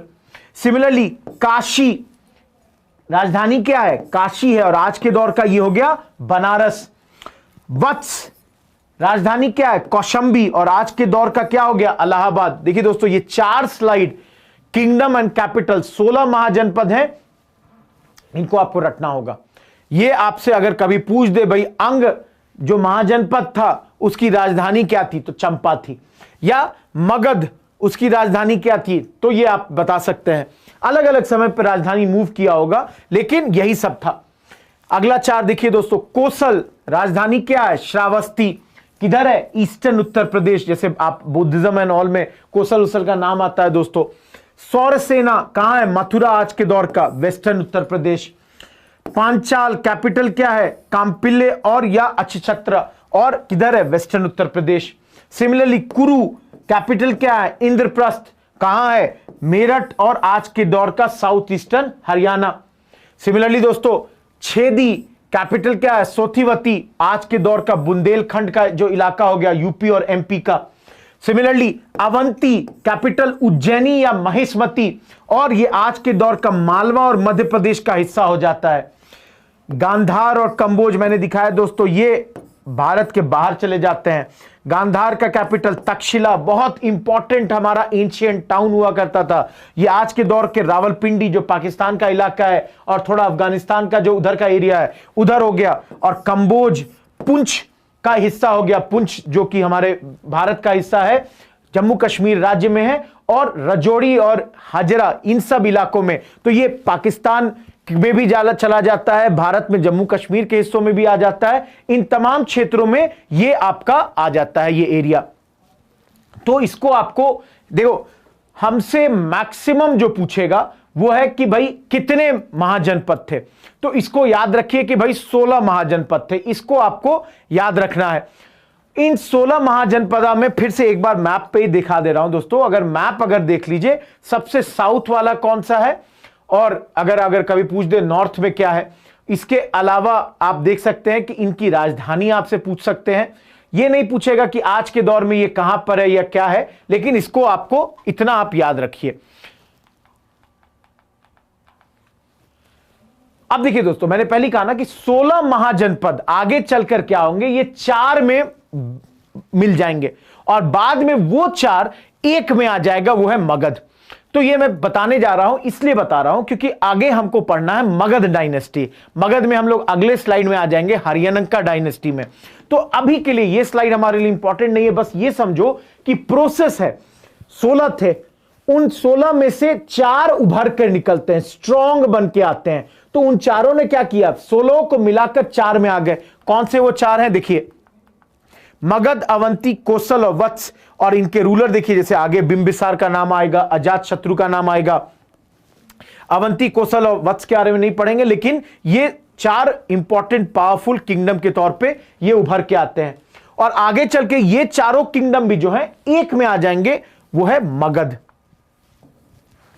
तो दोस्तों अगला टॉपिक जो हमारा है वो है मगध डायनेस्टी के बारे में। और मगध डायनेस्टी में देखिए दोस्तों, आगे चलकर तो इसमें मौर्यास भी आएंगे, बहुत इंपॉर्टेंट डायनेस्टी आएगी, लेकिन अभी शुरुआत में मगध की सबसे पहली डायनेस्टी कौन सी है, हर्यक्का डायनेस्टी दोस्तों। इसके फाउंडर कौन है, बिंबिसार। अब यहां पे एक चीज मैं बता देता हूं पहले ही, ये जो ईयर्स है ना, इसको भूल भी सकते हो, क्योंकि कई किताबों में कहीं यहां 492 दे देता है, कभी 493 दे देता है, कभी 489 दे देता है। तो अलग अलग किताबों में 1-2 साल का फेरबदल रहता ही है। और इसको क्यों हो जाता है आप समझिए। मान लीजिए बिंबिसार इस वक्त राजा बने होंगे, तो दोस्तों आज 2020 है और वो 558, तो हम लोग बात कर रहे हैं 2578 साल पुरानी एक घटना के बारे में। तो उसमें एग्जैक्ट एक्यूरेसी से हमारे पास कई जगहों पे मटेरियल नहीं है, कई जगह एब्सेंट है कुछ मटेरियल, तो इसको आपको याद रखना है दोस्तों। सबसे पहले रूलर यहां पे आ गए बिंबिसार, पिता का नाम भटिया, इनके पिता का नाम था भटिया, वो उनके पुत्र थे। और ये यहां पर आप देखिए, जैसे मैंने पहले कहा ना, ruled over Magadha from 544 BC to 493 BC, ये यहां तक अभी रूल कर रहे हैं। ये इंपॉर्टेंट है, कंटेम्पररी है, इसी वक्त बुद्ध भगवान भी हैं और फॉलोअर भी हैं उनके। इसके साथ ये महावीर, आगे चलकर बुद्ध और महावीर दोनों की चर्चा होगी दोस्तों। ये महावीर के भी अनुयायी हैं, फॉलोअर हैं। कैपिटल क्या है इनका, गिरिव्रज, जो कि आज के दौर का राजगीर मतलब बिहार है दोस्तों। इनका कैपिटल गिरिव्रज है, राजगीर, इसको याद रखिए। इसके अलावा इनको सेनिया नाम से भी जाना जाता है। तो इनका आपको एक और नाम याद रखना पड़ेगा कि भाई बिंबिसार जो है उनका एक और नाम सेनिया है। आखिर में इनका याद रखिए, पहले ऐसे रूलर थे दोस्तों जिन्होंने एक बहुत स्ट्रॉन्ग आर्मी, स्टैंडिंग और स्ट्रॉन्ग आर्मी बनाई। क्योंकि इससे पहले जो भी रूलर है वो मतलब इस तरीके से स्टैंडिंग आर्मी नहीं रखते थे कि भाई खड़ी सेना, मतलब होता है दोस्तों कि भाई इनके सेना में इतने लोग थे कभी भी लड़ने के लिए तैनात हैं। और इन्होंने एक बहुत मजबूत राज्य का जो निर्माण किया, इस डायनेस्टी का जो फाउंडेशन रखा दोस्तों, उसके पीछे एक बहुत इंपॉर्टेंट फैक्टर था मैट्रिमोनियल अलायंसेस। बहुत सारी शादियां की, बहुत इंपॉर्टेंट, मैं अगले स्लाइड में आपको दिखाऊंगा, अगले पॉइंट में दिखाऊंगा। 3 इंपॉर्टेंट मैरिजेस देखिए, कोसल देवी से शादी की जो कि प्रसेनजीत कोसल से थी, उनकी बहन थी। चिल्लाना से शादी की जो कि डॉटर थी लिच्छवी किंग चीफ जो कि वैशाली से थे। और खेमा से शादी की जो कि किंग ऑफ मद्रा थे, उनकी डॉटर थी। अलग अलग शादियां से कर करके इन्होंने जिसको कहते हैं ना मैट्रिमोनियल अलायंसेस बनाया और अपने पोजीशन, पॉलिटिकल पोजीशन को और मजबूत यहां पे किया। तो दोस्तों इससे आप समझ सकते हैं इनका पॉलिसी क्या है। ये कनकस्ट की पॉलिसी अपना रहे हैं, ये जीतना चाहते हैं, अलग अलग प्रोविंसेस, अलग अलग जगहों को जीतना चाहते हैं। और यहां पे एक इंपॉर्टेंट जगह जो उन्होंने जीता वो था अंग मैंने कहा भागलपुर के आसपास का क्षेत्र दोस्तों, जो एक महाजनपद था। ये इनका बहुत बड़ा नोटेबल कनकस्ट था उस दौर में।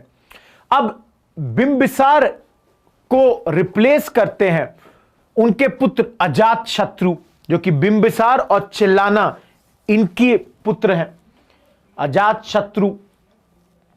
अब देखिए दोस्तों यहां पर यह है कि ये अजात शत्रु के बारे में एक बहुत खराब चीज जो है कि अपने पिता को मारकर ये रूलर बने थे। तो इसको याद रख सकते हैं कि कौन सा वो राजा था जिसने अपने पिता को मारकर सत्ता को हासिल किया। अगर क्वेश्चन आ जाए तो आंसर कोई और नहीं, अजात शत्रु होगा। आगे चल के भले ही बुद्धिज्म को अपना लिया, राजगृह में इन्होंने फर्स्ट बुद्धिस्ट काउंसिल भी किया।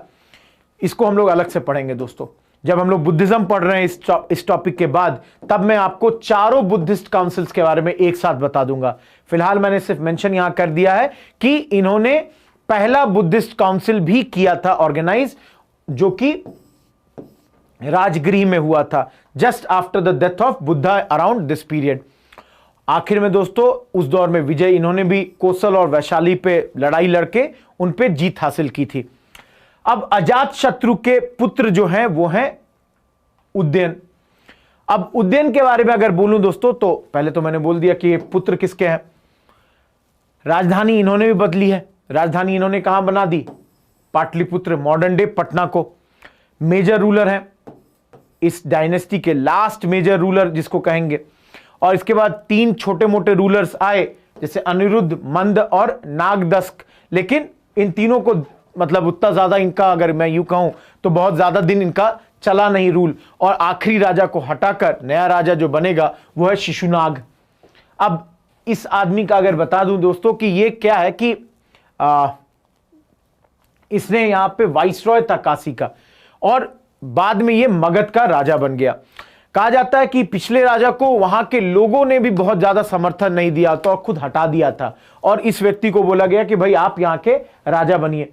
अब पिछले वाले ने राजधानी को चेंज करके कहां ले गया था, वो लेके गया था पाटलिपुत्र।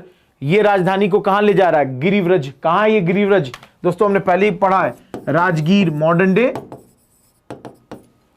बिहार।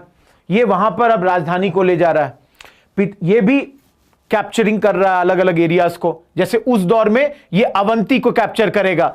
अवंती आपको मैंने पहले कहा दोस्तों, यहां पे एक बहुत इंपॉर्टेंट आपका स्टेट है, प्रिंसली स्टेट है, ये उसको कैप्चर करता है। लॉन्ग राइवलरी जो थी वहां पे उसको खत्म करता है मगध और अवंती को। आगे चलकर ये राजधानी फिर से बदलता है और वैशाली की ओर ले जाता है।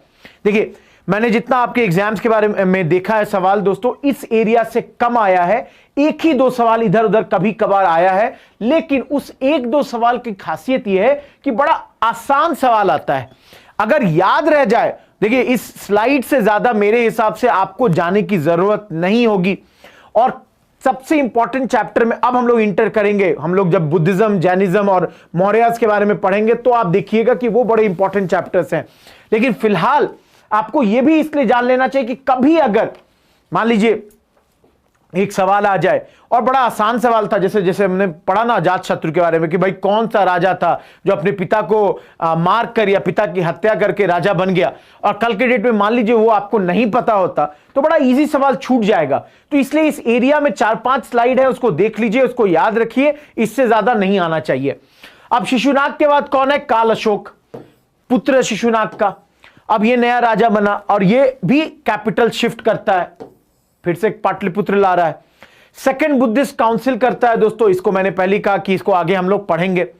आगे चल के इसकी हत्या कर दी जाती है, और यहां के बाद अब नया डायनेस्टी दोस्तों, इंपॉर्टेंट डायनेस्टी है नंदा डायनेस्टी।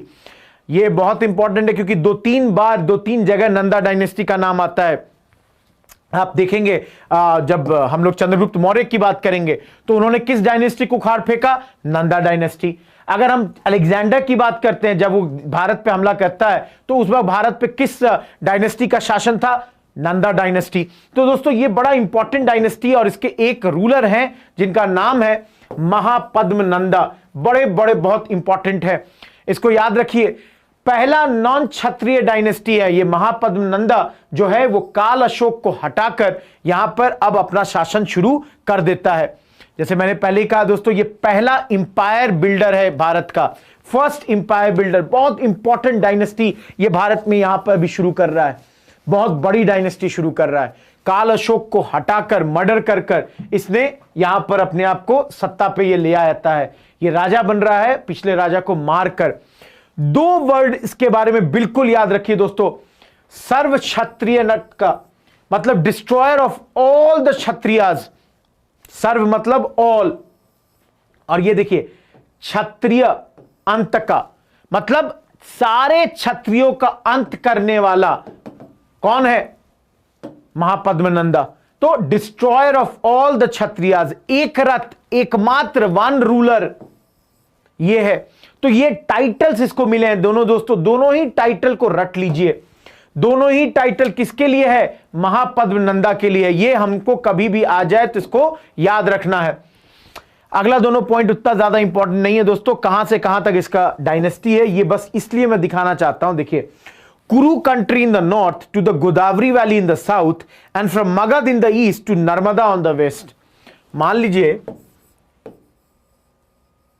ये आपकी राजधानी है दोस्तों, तो ये क्या हो रहा है कि कुरु country in the north, Kurukshetra जैसे मान लीजिए ये है, इन द साउथ गोदावरी का जो वैली है, यहां पे जो गोदावरी का वैली होगा, और अगर ईस्ट में बात किया जाए तो मगध, और वेस्ट में किया जाए बात तो नर्मदा। तो आप देख सकते हैं एक बहुत बड़े क्षेत्र में ये शासन कर रहा है, इसलिए इसको कहा जा रहा है इंपायर बिल्डर ऑफ इंडिया। कई सारे एरियाज, किंगडम्स, जैसे इंक्लूडिंग कलिंगा, कलिंगा को आपको पता है मॉडर्न डे उड़ीसा है दोस्तों, इन तमाम क्षेत्रों को इसने कैप्चर किया है। अब देखिए दोस्तों, महापद्मानंदा के बाद जो अगला और एकमात्र नंदा डायनेस्टी में जो हम रूलर की बात करेंगे वो रूलर है आपका धननंदा, लास्ट नंदा रूलर। क्योंकि मैंने पहले कहा दोस्तों कि यहां पर इस वक्त अलेक्जेंडर और इन लोगों का अटैक होगा, जिसको अभी मैं चर्चा करूंगा अगले चैप्टर में। यहां पर इंपॉर्टेंट यह कि इसको भी 2 नामों से जाना जाता है, एक है एग्रामेम्स और एक है ज़ैंड्रामेम्स। ये दोनों ही ग्रीक टेक्स्ट हैं। देखिए दोस्तों, he is referred to as Agrammes और ज़ैंड्राम्स इन ग्रीक टेक्स्ट। जो उस वक्त जो ग्रीक के लोग थे जो इसके बारे में लिख रहे हैं, वो इसको इस नाम से रेफर करते हैं दोस्तों। जैसे मैंने पहले कहा कि इसी वक्त अलेक्जेंडर द ग्रेट ने भारत पे हमला बोला था। अलेक्जेंडर को हम लोग अलग से पढ़ेंगे दोस्तों। एक थिंकर, एक हिस्टोरियन के हिसाब से ये अगला पॉइंट इंपॉर्टेंट नहीं है, सिर्फ इस चीज को बताने के लिए मैं बता रहा हूं कि अगर एक थिंकर, एक हिस्टोरियन के हिसाब से देखा जाए तो धननंदा के पास एक विशाल इंपायर था। कर्टियस कहते हैं कि इसके पास एक स्टैंडिंग आर्मी थी जिसमें 2 lakh inventory, 20,000 cavalry, 3,000 elephant, 2,000 chariots थे। नहीं याद रखना है आपको, मैं सिर्फ इतना बता रहा हूं दोस्तों, इसको इस तरह से समझिए कि ये एक बहुत बड़े विशाल इंपायर का स्वामी था, बहुत बड़ा किंगडम इसके अंतर्गत आता था। और ये मैं इसलिए अभी यहां बता रहा हूं क्योंकि आगे चलकर आप देखिएगा कि अलेक्जेंडर भारत पे जब हमला बोलता है और वापस लौट जाता है तो उसका एक वन ऑफ द रीजन क्या है कि भारत में एक बड़ी ही विशाल और बहुत ही मजबूत डायनेस्टी, नंदा डायनेस्टी रूल कर रही थी। तो आप यहां से समझ सकते हैं ये बहुत ज्यादा बड़ा डायनेस्टी है। अपने पिता के शायद 8 या 9 पुत्र, 8 सन, अधिकतर किताब 8 पुत्र लिखते हैं, कुछ 9 भी मेंशन कर देते हैं, उनमें से एक था। लेकिन दोस्तों इसी डायनेस्टी को उखाड़ फेंका किसने? चंद्रगुप्त मौर्य ने। किसकी मदद से? आपके कौटिल्य के मदद से इनको उखाड़ फेंका और मौर्य एम्पायर की स्थापना की मगध में। मौर्य एम्पायर शुरू हो जाता मगध में इसके बाद। तो दोस्तों मौर्य एम्पायर पे जाने के पहले सिर्फ 2 स्लाइड अलेक्जेंडर पे। अलेक्जेंडर द ग्रेट दोस्तों उधर से विदेश से पश्चिमी तरफ से ये आकर भारत पर ये व्यक्ति हमला बोल रहा है और भारत में अपना एक महान जो जिसको कहेंगे ना साम्राज्य खड़ा करना चाहता है। नॉर्थ वेस्ट भारत के जो मतलब आज का जो आपका पाकिस्तान का जो क्षेत्र सब है उधर ये आकर हमला बोलता है। कुछ छोटे मोटे राजाओं को हरा भी देता है, एक राजा से बड़ी भयंकर लड़ाई भी लड़ता है जिसका नाम पोरस है। लेकिन फिर अचानक से दोस्तों इसको वापस लौटना पड़ता है। क्यों लौटना पड़ता है? क्यों नहीं ये भारत में अपना एक राज्य कायम कर पाता है? ये समझना है हमको। तो आप समझिए कि जैसे अगर ये देखें ऐसे, ये अगर भारत का उत्तर पश्चिमी इलाका है दोस्तों, तो ये इधर से ये जितने इन्वेडर्स हैं इधर से आते हैं। उनमें से एक अलेक्जेंडर भी है। यहां आया, कुछ राजाओं ने मदद की, जैसे तक्षशिला का राजा ये मदद करेगा। यहां पर देखिए मैं दिखाता हूं आपको, तक्षशिला का राजा जैसे मैंने कहा ना ये मदद कर रहा है यहां पर। तो कुछ नहीं भी मदद करेंगे जैसे पोरस। तो मैं ये आपको समझाना चाह रहा हूं कि दोस्तों कि जब अलेक्जेंडर यहां आता है तो ऐसा नहीं है कि सब लोग इसकी मदद कर रहे हैं या ऐसा नहीं है कि सब लोग इसके अगेंस्ट में हैं। कुछ मदद कर रहे हैं, कुछ सपोर्ट भी कर रहे हैं। अब मैंने ये आपको समझा दिया कि ये किधर से आ रहा है। अब दोस्तों हमने कुछ देर पहले जब महाजनपदा पढ़ा तो मैंने बताया ना कि इधर 2 महाजनपद इस साइड आ जाते हैं, एक कश्मीर वाले इलाके में और एक थोड़ा पाकिस्तान वाले इलाके में चला जाता है एक दूसरा, और या आज का अफगानिस्तान वाला जो है। तो कौन था वो दोनों? गांधार और कंबोज। तो ये जो 2 महाजनपद है कंबोज और गांधार इस वक्त यहां पर है। तो वेस्टर्न बॉर्डर पे ये 2 महाजनपद हैं और ये आज का कौन कौन सा एरिया, जैसे पंजाब हो गया, सिंध हो गया, अफगानिस्तान हो गया, इन सब इलाकों में ये अलेक्जेंडर का ये जो पीरियड है या ये जो 2 महाजनपदाज है ये एग्जिस्ट करते हैं। अब यहां पे क्या हो रहा है? अलेक्जेंडर जो है यहां पे एक डेरियस 3 नाम के व्यक्ति को हराता है और पर्शियन एम्पायर को जीत जाता है। वेस्टर्न एशिया में इराक ईरान को जीतता है और इसके बाद इसके लिए क्या है? भारत की ओर हमला करना। 326 बीसी में यह भारत पर हमला करता है। खाइबर पास, इसको याद रख सकते हैं दोस्तों, ये अधिकांश जो आपके आक्रमणकारी भारत पे आए और आक्रमण करते हैं उस दौर में दोस्तों ये तमाम लोग खाइबर पास से आते थे। तो आप देख सकते हैं यहां पर कि 326 बीसी में ये दोनों पॉइंट तो उतना इंपॉर्टेंट नहीं है, ये व्यक्ति भारत पे हमला बोल रहा है खाइबर पास के द्वारा। उस वक्त 2 महाजनपद हैं कंबोज और गांधार जो इस एरिया में है। और आप समझ सकते हैं वेस्ट से आया, ग्रीस से आया अलेक्जेंडर, तमाम राज्यों को जीतकर, तमाम प्रांतों को, कंट्रीज को जीतकर यह भारत पर हमला बोलना चाहता है।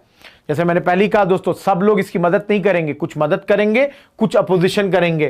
तो जैसे तक्षशिला का राजा इनकी मदद करने के लिए भाई तैयार है, बट कई सारे रिपब्लिकन चीफ्स बहादुरी से लड़ेंगे। और इसमें एक बहुत मेजर लड़ाई है पोरस की। कहा जाता है दोस्तों पोरस छोटा सा राजा था और मोस्ट प्रोबेबली यहां पर ये अलेक्जेंडर को हरा देता, लेकिन युद्ध के दौरान ही इसके हाथी इसके विरुद्ध हो गए, इसके अगेंस्ट हो गए थे और पोरस की यहां पे हार हो गई। लेकिन पोरस ने जिस बहादुरी से अलेक्जेंडर का यहां पे सामना किया दोस्तों, उससे अलेक्जेंडर बड़ा प्रभावित हो गया था, बहुत इंप्रेस था और उसने पोरस को बोला कि भाई तुम्हारा किंगडम तुमको वापस दे देता हूं, रेस्टोर करता हूं। अब अलेक्जेंडर की तो दोस्तों अगर पूछी जाए तो इच्छा यह थी कि वो भारत की मतलब जिसमें अंदर घुसे और जीते। लेकिन दोस्तों यहां पे क्या हुआ कि उसके सैनिक अब थक गए थे, सालों से लड़ रहे थे, 10 सालों से लड़ रहे थे और बोले कि भाई माफ करो, तुम में बहुत एनर्जी होगा, तुम 33 साल के हो, लेकिन हम लोग अब हार गए भाई, मान गए, अब वापस चलो। साथ में दोस्तों इन लोगों को पता था एक माइटी इंडियन एम्पायर इंडस नदी के उस साइड एग्जिस्ट करती है, एम्पायर का नाम है नंदा डायनेस्टी। लोग लड़ना नहीं चाहते थे। दूसरी बात, यहां पे एक था ट्रॉपिकल क्लाइमेट, एक अलग तरीके का क्लाइमेट था। इनके सोल्जर्स अब थक हार गए थे, वापस जाना चाहते थे। साथ में इनको यह भी डर सता रहा था कि मान लीजिए अगर अलेक्जेंडर को भी कुछ हो जाए तो क्या होगा। तो इसलिए दोस्तों इन तमाम कारणों से अलेक्जेंडर वापस की ओर चल देता है। तो ब्यास नदी के जब तट पर था तो इसके सोल्जर्स ने म्यूटिनी कर दी, विद्रोह कर दिया और बोला हम आगे नहीं बढ़ेंगे। क्यों नहीं बढ़ेंगे? ग्रीक राइटर्स के हिसाब से ये थक गए थे, डर आ गया था माइटी नंदाज का। इनको पता था उधर नंदाज हैं। ट्रूप्स को वरी क्या है कि अलेक्जेंडर को अगर कुछ हो गया इस युद्ध के दौरान तो उनका क्या होगा या आर्मी का क्या होगा। और इन तमाम कारणों से ये लोग वापस लौट जाते हैं 325 बीसी में। लेकिन दोस्तों यहां पे याद रखने वाली बात यह है कि अलेक्जेंडर रास्ते में ही बेबीलोन के पास अलेक्जेंडर की मृत्यु हो जाती है और इस प्रकार ये जो एम्पायर है ये ढह जाती है। जितने दिन अलेक्जेंडर यहां रहा उसने कोशिश की कि एक एम्पायर बना दे, लेकिन वो उतना बना नहीं पाया और आगे चलकर ये एम्पायर दोस्तों खत्म हो जाता है। यहां पर अब थोड़ी देर के लिए दोस्तों ये बहुत सारी लड़ाइयों की बात हमने कर ली।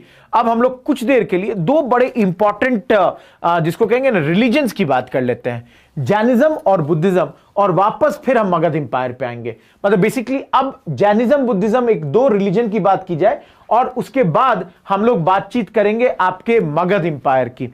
तो अगर हम लोग जैनिज्म से शुरू करते हैं दोस्तों, जैसे देखिए अगर जैनिज्म की बात की जाए या बुद्धिज्म की बात की जाए तो मैंने कहा ना कि जो हिंदू धर्म में जो ये जो सो कॉल्ड निचले तबके के लोग थे, जो शूद्र थे, उनके साथ जिस प्रकार का एक खराब बिहेवियर किया जा रहा था उससे कई लोग नाखुश हुए और कई लोग इन धर्मों को अपनाते हैं।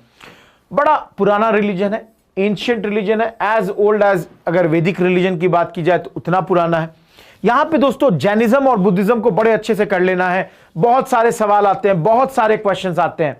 अब यहां पे एक शब्द आता है तीर्थंकार, ग्रेट टीचर। 24 कुल मिलाकर जैन ट्रेडिशन में दोस्तों 24 ग्रेट टीचर्स की चर्चा की गई है और जिसमें सबसे ज्यादा हम लोग दो तीर्थंकार की बात करते हैं, मैं बता दूंगा आपको। 24 कुल मिलाकर 24, इसको याद रखिए। कितने तीर्थंकार हैं? 24। और तीर्थंकार हैं क्या? ग्रेट टीचर्स है, इसको याद रखिए।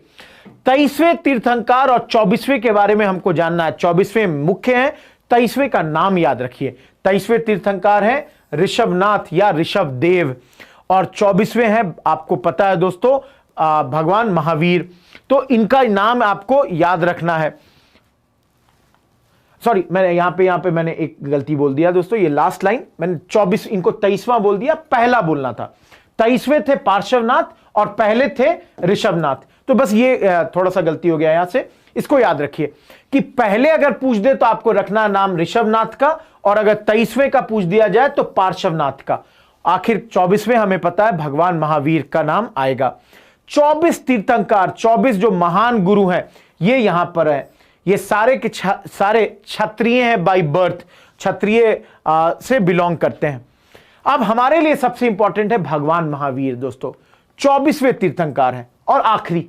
इसके बाद जैनिज्म में कोई और तीर्थंकार नहीं होंगे, ये सबसे लास्ट ग्रेट टीचर है। जन्म कहां हुआ? जो दोस्त हमारे बिहार से जुड़ रहे हैं दोस्तों, कुंडग्राम वैशाली आपका पटना से हार्डली 25-30 किलोमीटर दूर ये जगह है, वहां पर भगवान महावीर का जन्म हुआ। यहां पर दोस्तों इनके फैमिली के बारे में अगर कभी पूछ दे, पिता का नाम क्या है? सिद्धार्थ। माता का नाम क्या है? त्रिशला। अगर इनके वाइफ का नाम पूछ दे, यशोदा।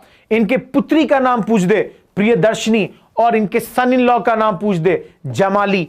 याद रखेंगे दोस्तों, ये पूछ सकता है फैमिली, ये याद रखिए।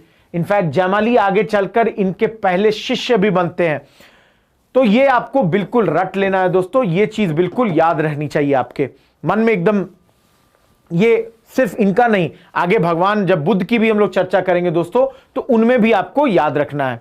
अब क्या होता है कि महावीर जो है 30 साल के हैं तब इन्होंने इनके मृत्यु हो गई है इनके पेरेंट्स की, और ये घर छोड़कर एस्थेटिक हो जाते हैं, संन्यास इन्होंने ले लिया है। आगे चलकर दोस्तों कई सालों तक, लगभग 12 सालों तक ये लगातार भटक रहे हैं, और तब इन्हें कैवल्य की प्राप्ति होती है। कैवल्य का मतलब होता है सुप्रीम नॉलेज। तो 42 सालों की उम्र में इनको कैवल्य की प्राप्ति होती है, और अगले 30 सालों तक ये टीचिंग देते रहते हैं, और 72 साल की उम्र में दोस्तों इनकी मृत्यु हो जाती है। कहां पर? पावा, जो कि आज राजगिरी के नजदीक है। दोस्तों ये भी बिल्कुल याद रखिए, बहुत इंपॉर्टेंट है।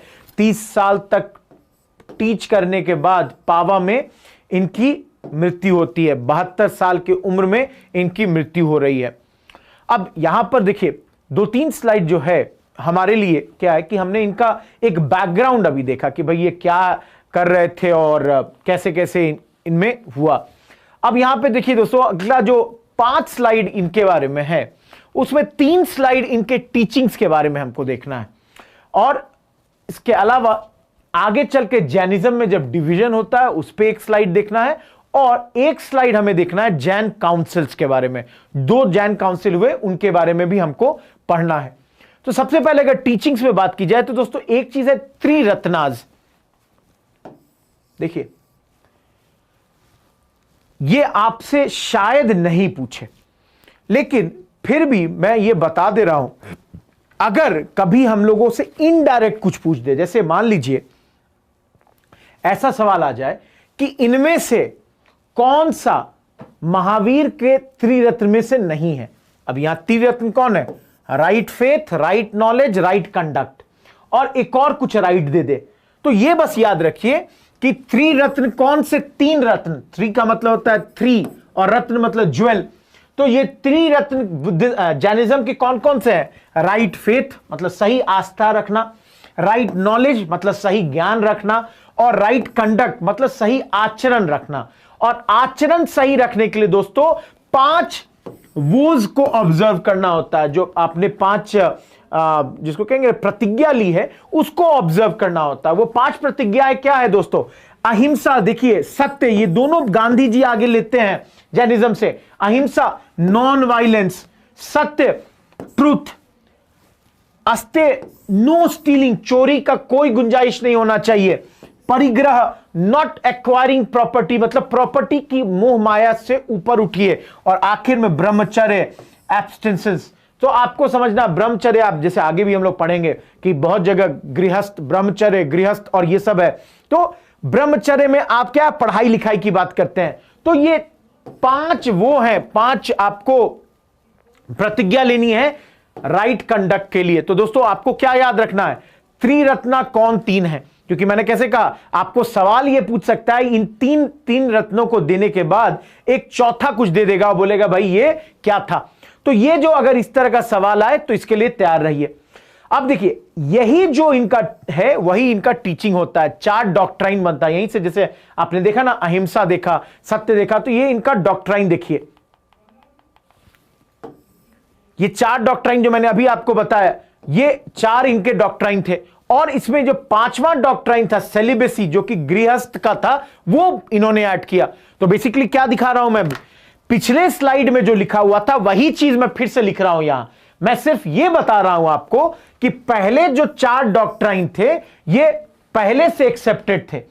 5वां डॉक्ट्राइन जो था, जो आचरण था, वो ऐड किया भगवान महावीर ने, और वो 5वां क्या है? सेलिबेसी है दोस्तों, ब्रह्मचर्य। तो ये बस आपको याद रखना है कि ये जो पहला 4 है ये शुरू से है, पार्श्वनाथ ने दिया था और महावीर ने इसको एक्सेप्ट किया, और 5वां जो डॉक्ट्राइन है वो भगवान महावीर ने दिया। और इसको ये हो गया 5 वो जिसको हम कहते हैं। इन लोगों ने भी वेदास को रिजेक्ट किया, इन्होंने कहा कि भाई ये जो वेदास की अथॉरिटी है इसको हम नहीं मानते हैं। तो ये तमाम बातें थी दोस्तों इनके टीचिंग से। आखिरी चीज जो इनकी टीचिंग की है वो है निर्वाणा।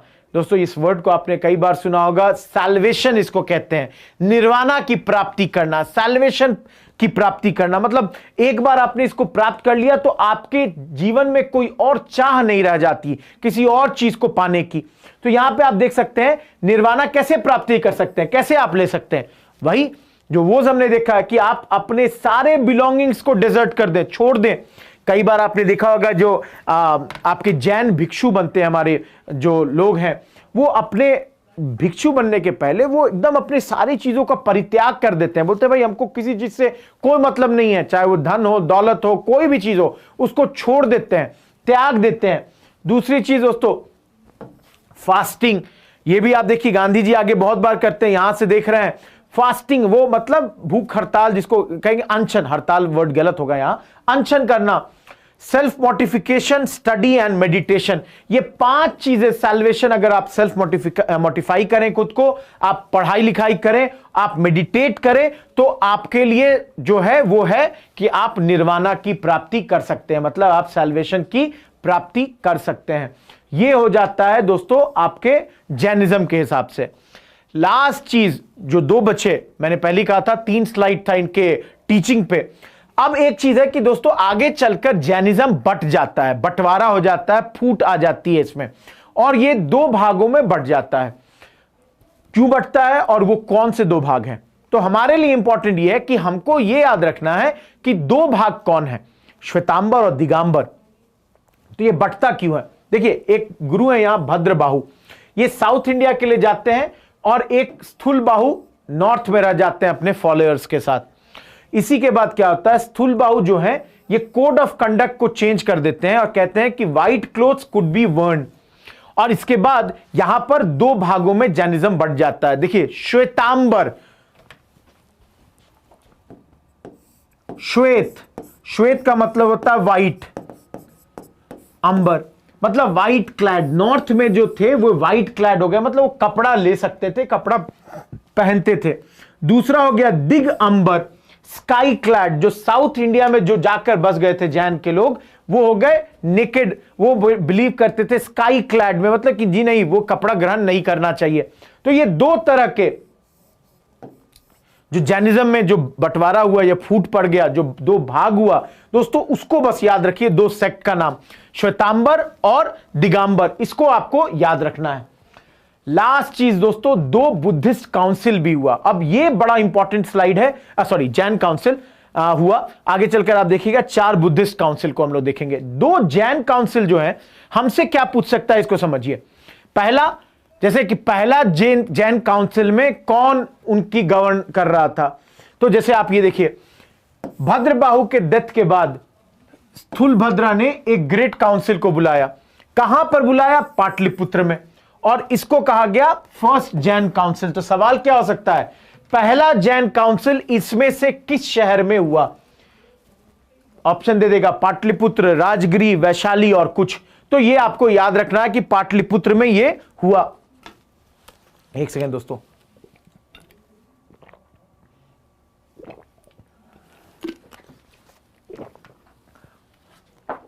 दूसरा जैन काउंसिल कहां हुआ? वल्लाभी में, जो कि गुजरात में 512 एडी में हुआ था। किसके लीडरशिप में? देवरिदिगनी में के लीडरशिप में। तो आपको यह याद रखना है दोस्तों, ये दोनों ही फैक्ट्स बहुत इंपॉर्टेंट है कि पहला कहां पे हुआ, दूसरा कहां हुआ, यह आपको याद रखना है। और इसमें जो 12 अंग है उसको कंपाइल किया गया। तो आपको जैनिज्म से यह बिल्कुल रट लीजिए कि पहला काउंसिल कहां हुआ, दूसरा काउंसिल कहां हुआ, यह आपसे पूछ सकता है। अब आखिरी चीज जो है यहां पर दोस्तों, वो है कि हमको अब बुद्धिज्म, आज के लिए हम लोग एक बुद्धिज्म भी एक टॉपिक कर लिया जाए, वो है गौतम बुद्ध। जिस तरह से हमने देखिए दोस्तों भगवान महावीर के बारे में चर्चा की थी, उनके पूरे फैमिली की बात की, वैसे ही भगवान गौतम बुद्ध के भी पूरे फैमिली की चर्चा इस स्लाइड में मैं कर रहा हूं कि भाई उनके पिता कौन थे, उनकी माता कौन थी, उनका पुत्र का नाम क्या था, उनकी वाइफ का नाम क्या था, उनके घोड़े का नाम क्या था, उनके चैरियट को चलाने वाले बंदे का नाम क्या था, कजन का नाम क्या था। तो दोस्तों ये चीजें हमसे पूछ सकता है, जितनी भी बातें मैंने पिछले 1 सेकंड में कही ना, एक आधे मिनट में, कि पिता का नाम, पुत्र का नाम, वाइफ का नाम, माता का नाम, कजन का नाम, घोड़े का नाम, ये तमाम हमारे एग्जाम के लिए सवाल बन सकते हैं। तो आप देखिए, जैसे बुद्धिज्म, इस रिलीजन के फाउंडर कौन है? गौतम बुद्ध, भगवान गौतम बुद्ध। इनका नाम ओरिजिनल क्या है? प्रिंस सिद्धार्थ। जन्म कहां हुआ? लुम्बिनी, कपिलवस्तु नाम के जगह पर। और ये आज के डेट का दोस्तों क्या है? नेपाल। नेपाल में ये जगह आता है। तो लुम्बिनी कपिलवस्तु। पिता का नाम क्या है? सुधोधना। और माता का नाम महामाया। पिता क्षत्रिय है, शाक्य क्लान के चीफ है दोस्तों, इसलिए चूंकि ये शाक्य क्लान को बिलोंग करते हैं इसलिए भगवान बुद्ध को शाक्य मुनि भी कहते हैं कई बार, इसको याद रखिएगा। चूंकि दोस्तों क्या होता है कि माता की मृत्यु या तो जन्म के तुरंत बाद या 7 दिनों के बाद हुई और आगे चलकर इनको इनकी आंटी जिनका नाम है गौतमी, प्रजापति गौतमी, उन्होंने पाला, इसलिए इनका नाम गौतम भी आया। इनका नाम आ गया गौतम। तो आप समझ सकते हैं ये गौतम कहां से आ रहा है, यहां से आपको इनका नाम आ रहा है। शादी होती है, किनसे शादी हो रही है? यशोधरा से। तो इनकी वाइफ का नाम क्या है? यशोधरा। पुत्र का नाम राहुल। अब देखिए दोस्तों, हॉर्स का नाम कंठक, चैरियटर का नाम चन्ना और कजन का नाम देवदत्त। स्लाइड बहुत ही इंपॉर्टेंट है, ये स्लाइड हमारे एग्जाम के लिए बहुत ज्यादा इंपॉर्टेंट हो जा रहा है। इसको रट लीजिए, एकदम ध्यान कर लीजिए दोस्तों, इसको सोचना ही नहीं है, ये इतना इंपॉर्टेंट स्लाइड है, इस पे बहुत सवाल बन सकते हैं।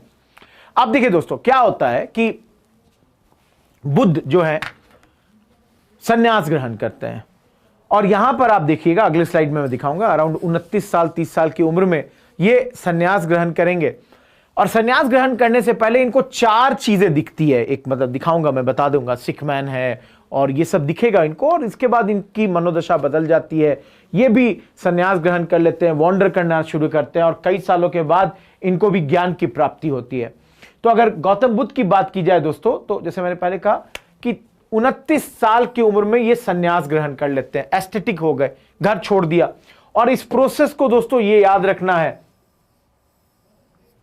महाभिष्क्रमणा, इस जो प्रोसेस को कहते हैं, उस इवेंट को कहते हैं, इसको याद रखिए, इसको कहते हैं ग्रेट गोइंग फोर्थ। सब चीज त्याग करके ये आगे बढ़ गए हैं। जैसे मैंने पहले कहा, इस चीज को करने से पहले इन्हें 4 चीजें दिखती है दोस्तों। देखिए, एक सिक मैन, एक बीमार व्यक्ति दिखता है, एक बूढ़ा व्यक्ति दिखता है, एक लाश दिखती है और एक सन्यासी दिखता है। ये 4 डिफरेंट स्टेट देखने के बाद बुद्ध भगवान ने ये आइडिया इनके मन में आया कि रिनंसिएट कर दिया जाए, मतलब छोड़ दिया जाए। अब महावीर की तरह ये भी भटक रहे हैं, अलग अलग जगह जा रहे हैं, ये प्राप्त करना चाहते हैं ज्ञान। अब इनको ज्ञान कहां से मिलेगा दोस्तों? 7 सालों के बाद इनलाइटनमेंट होगा इनका। देखिए, 7 साल वॉन्डर करेंगे और अराउंड 35 साल की उम्र में इनको इनलाइटमेंट मिलेगा उर्वेला में। उर्वेला आज के दौर का दोस्तों ये बोध गया है। यहां पर एक पेड़ के नीचे, पीपल के पेड़ के नीचे, पीपल ट्री के नीचे इनको, और रिवर कौन है? रिवर है निरंजना। तो वो पेड़ हो गया बोधि ट्री और प्लेस हो गया बोध गया। दोस्तों आज का बिहार, इसको याद रखिए, बहुत इंपॉर्टेंट स्लाइड्स हैं दोस्तों, ये एग्जाम में यहीं से आएगा हमारे लिए सवाल। तो इसको आपको याद रखना है कि इनको टाइटल ये कैसे और ये सब कैसे कैसे मिला। अब सरमन देंगे, कहीं तो अपना ये ज्ञान बांटने जा रहे हैं, तो पहली बार सरमन कहां देते हैं दोस्तों? सारनाथ में, जो कि वाराणसी के नजदीक है, और इसको कहते हैं धर्म चक्र परिवर्तना। ये जो इवेंट है, ये जो इनका सरमन देने की बात है, इसको पहली बार जब इन्होंने कहां दिया? सारनाथ में दिया, और इसको ये कहा जाता है। इनकी मृत्यु दोस्तों आगे चलकर होती है और उस इवेंट को कहा जाता है महापरिनिर्वाणा, मतलब निर्वाणा प्राप्त कर लिया, महानिर्वाणा जिसको कहेंगे, ये इवेंट वो कहलाता है। और कहां पे इनको मिला? ये कुशीनगर, जो कि आज के दौर का उत्तर प्रदेश है। तो इसको याद रखिए।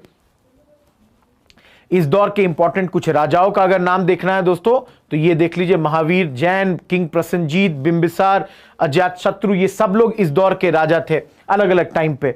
और बुद्ध का मतलब होता है इनलाइटेनमेंट वन, जिसको इनलाइटनमेंट हो गई हो, जिसको मतलब जिसको कहते हैं ना इनलाइटनमेंट, सब चीज जो ज्ञान की प्राप्ति हो जाने, उसको कहते हैं आपको बुद्धा, इनलाइटेंड।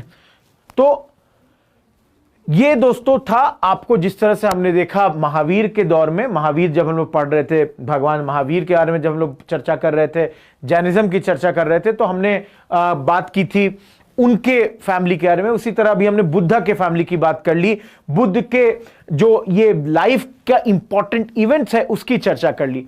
अब जो हमारे पास जो बचता है दोस्तों वो है कि बेसिकली अगर हमको देखना है तो ये देखना है कि भाई ये जो बुद्धिज्म में क्या पढ़ाया जा रहा है, लिटरेचर में क्या है, बुद्धिज्म के लिटरेचर में बुद्धिस्ट लिटरेचर कौन कौन सा है, इनके ट्राइरत्नास क्या है, तो ये अब हमको देखना है। तो सबसे पहले देखते हैं इवोल्यूशन ऑफ बुद्धिज्म, कि ये जो बुद्धिज्म है ये कैसे इवॉल्व हुआ। फिर देखिए भाई, ये मैंने अभी रिपीट कर दिया है कि गौतम बुद्ध सब चीज छोड़ के अपने लाइफ को, अपने वर्ल्डली लाइफ को छोड़ रहे हैं, अपनी वाइफ को छोड़ रहे हैं, घर पुत्र सबको छोड़ दिया। अब जैसे मैंने कहा ना, बहुत साल भटकने के बाद इनको इनलाइटनमेंट मिला, बुद्ध द इनलाइटेंड वन। अब इनका प्रिंसिपल क्या है ये देखिए, यहां से अब नया चीज आया, 4 नोबल ट्रूथ, जिसको ये कहते हैं आर्य सत्य। पहला ये बोल रहे हैं दोस्तों कि दुख है, world is full of sorrow या life is full of sorrow, मतलब दुख होगा, दुख है, किसी के भी लाइफ में दुख होना है। दूसरी चीज ये जो बोलते हैं वो है कि दुख समुदय, मतलब there are causes of sorrow, अगर दुख है तो दुख का कारण भी है। अब अगर कारण है तो निवारण भी है, तो ये बोलते हैं दुख निरोध, the sorrow can be stopped. तो अब ये सॉरो को रोकने का क्या तरीका है दोस्तों, वो है दुख निरोध गामिनी प्रतिपाद, मतलब there is a path leading to cessation of the sorrow, मतलब इसको खत्म करने का भी एक रास्ता है।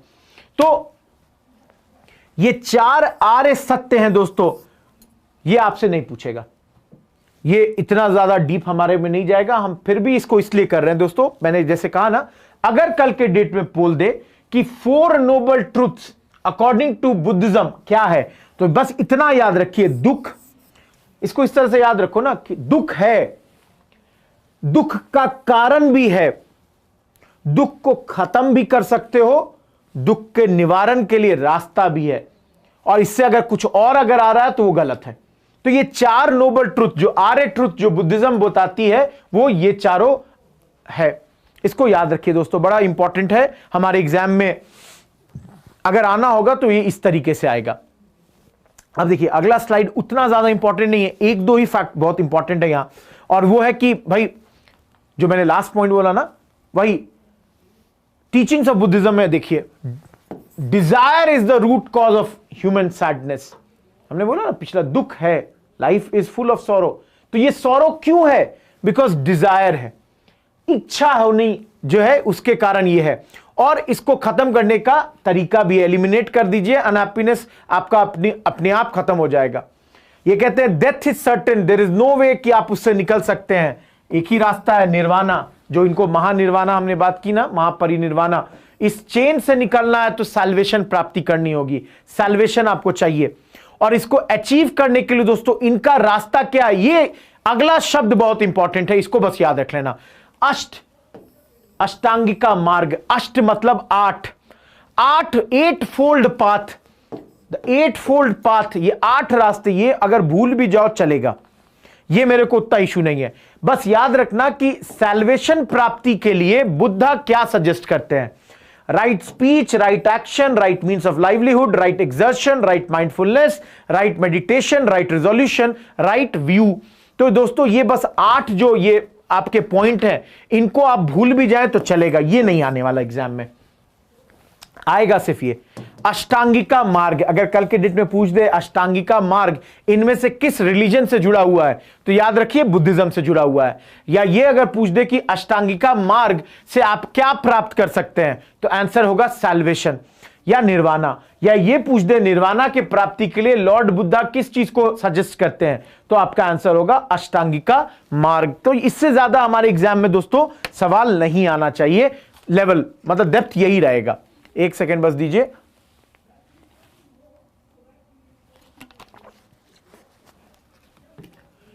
अब देखिए दोस्तों, जिस तरह से जैनिज्म में त्रिरत्ना की हमने बात की, उसी तरह बुद्धिज्म में भी त्रिरत्न है, और इसमें क्या है, बुद्ध, धम्मा और संघा, ये 3 शब्द देख लीजिए। बुद्धिज्म के त्रिरत्ना जो है वो बुद्ध है, धम्म है, संघ है। इनका मीनिंग क्या है? बुद्ध का मतलब होता है highest spiritual potential in the everyone, बोले ना इनलाइटेंड वन। तो बुद्धा का मतलब ही है कि आप में इनलाइटनमेंट की प्राप्ति हुई या नहीं, इससे ऊपर आप नहीं जा सकते। जो हाईएस्ट अचीव आप जो पोटेंशियल कर सकते हैं वो है बुद्धा। धम्मा क्या है दोस्तों? Teachings of Buddha. पाली ये भाषा है दोस्तों, उसमें ये पढ़ाया गया। और संघा क्या है? जो भिक्षु इनके फॉलोअर्स थे, जो मॉन्क्स थे, ऑर्डर ऑफ मॉन्क्स, उनको संघा कहा जाता है। जो लोग बुद्धिज्म को फॉलो करते हैं उसको संघा कहा जा रहा है।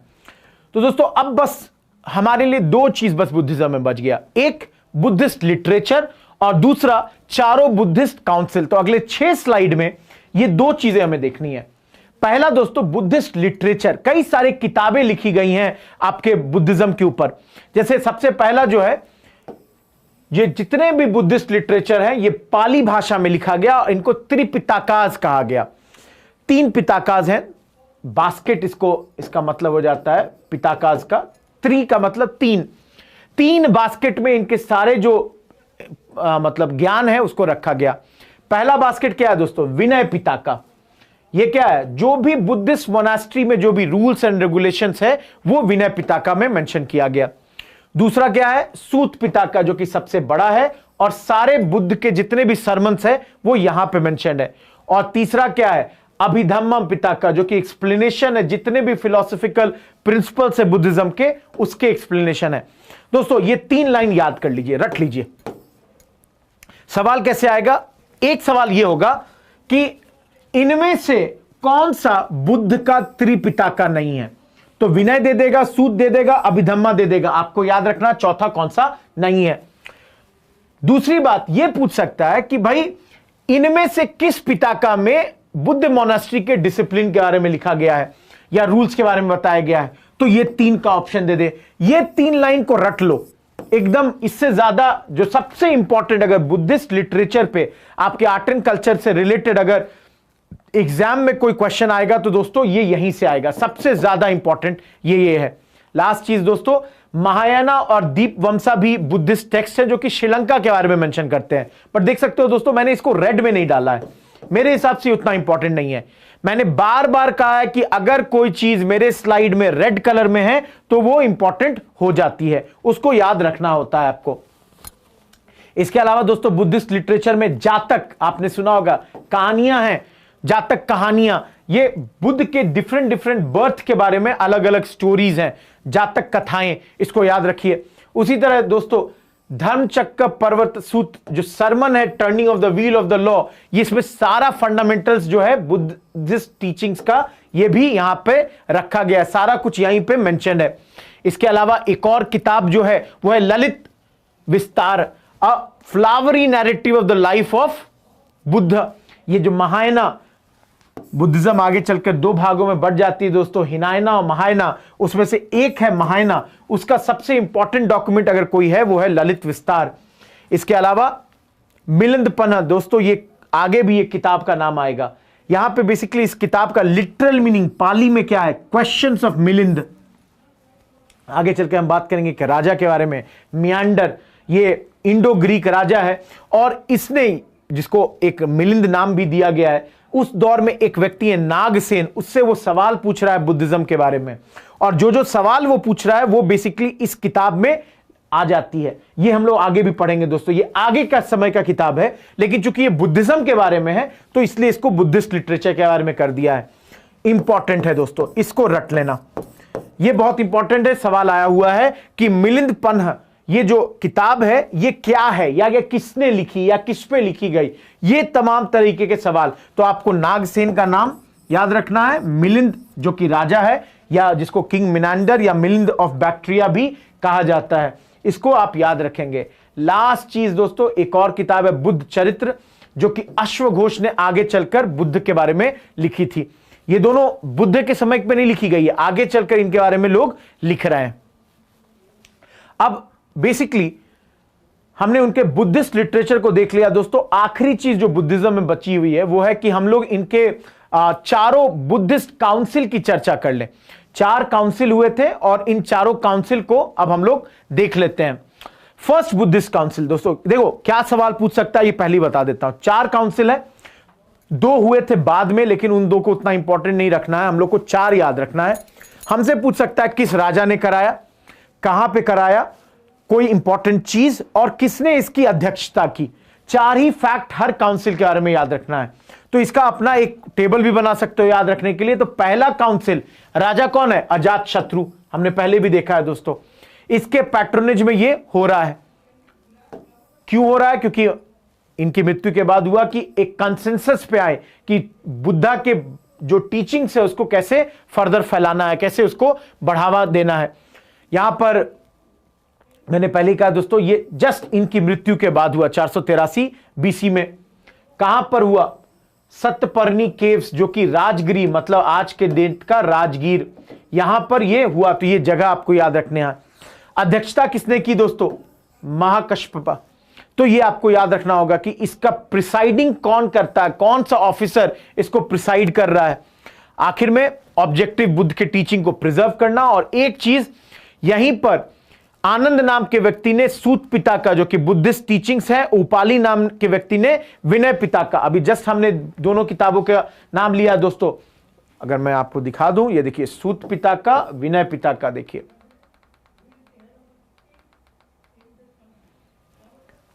सूत पिता का, विनय पिता का, ये जो दोनों किताब है दोस्तों, इस काउंसिल में 2 व्यक्तियों ने इसको कंपोज किया। एक आप देख सकते हैं बुद्धा के टीचिंग पर है, दूसरा मोनास्टिक कोड पर है। तो यहीं पर यह कंपोजिशन हुआ। तो यह याद रखिएगा। क्यों? आपसे क्या सिंपल क्वेश्चन पूछेगा कि भाई ये जो सूत पिता का और विनय पिता का है, ये कहां पर कंपोज हुआ? पहला काउंसिल, दूसरा काउंसिल, तीसरा या चौथा काउंसिल? बस इतना याद रखना है। अब देखिए, बस बदल देना हर जगह। सेकंड काउंसिल, राजा बदल जाएगा, अजात शत्रु से हो जाएगा काल अशोक। शिशुनाग डायनेस्टी का रूलर है, ये यहां पे करा रहा है। कब हो रहा है? लमसम 383, ठीक 100 सालों के बाद, बुद्ध के मरने के 100 सालों के बाद, बुद्ध भगवान का जब मृत्यु हो जाता है, उसके ठीक 100 ईयर्स के बाद ये वाला काउंसिल हो रहा है दोस्तों। ये कहां पर हो रहा है? वैशाली, अगेन बिहार में ये हो रहा है दोस्तों। इस बार प्रिसाइड कौन कर रहा है? सबकामी, ये इस काउंसिल को प्रिसाइड कर रहे हैं। क्या कुछ इंपॉर्टेंट निकलेगा? यहां पे 10 डिस्प्यूट जो पिछले विनय पिताका में हुआ था, उसके डिस्कशन को लेकर यह काउंसिल बुलाई गई थी। और लास्ट पॉइंट दोस्तों, यहीं पे स्प्लिट हुआ। फर्स्ट मेजर स्प्लिट बुद्धिज्म का यहां पे होता है।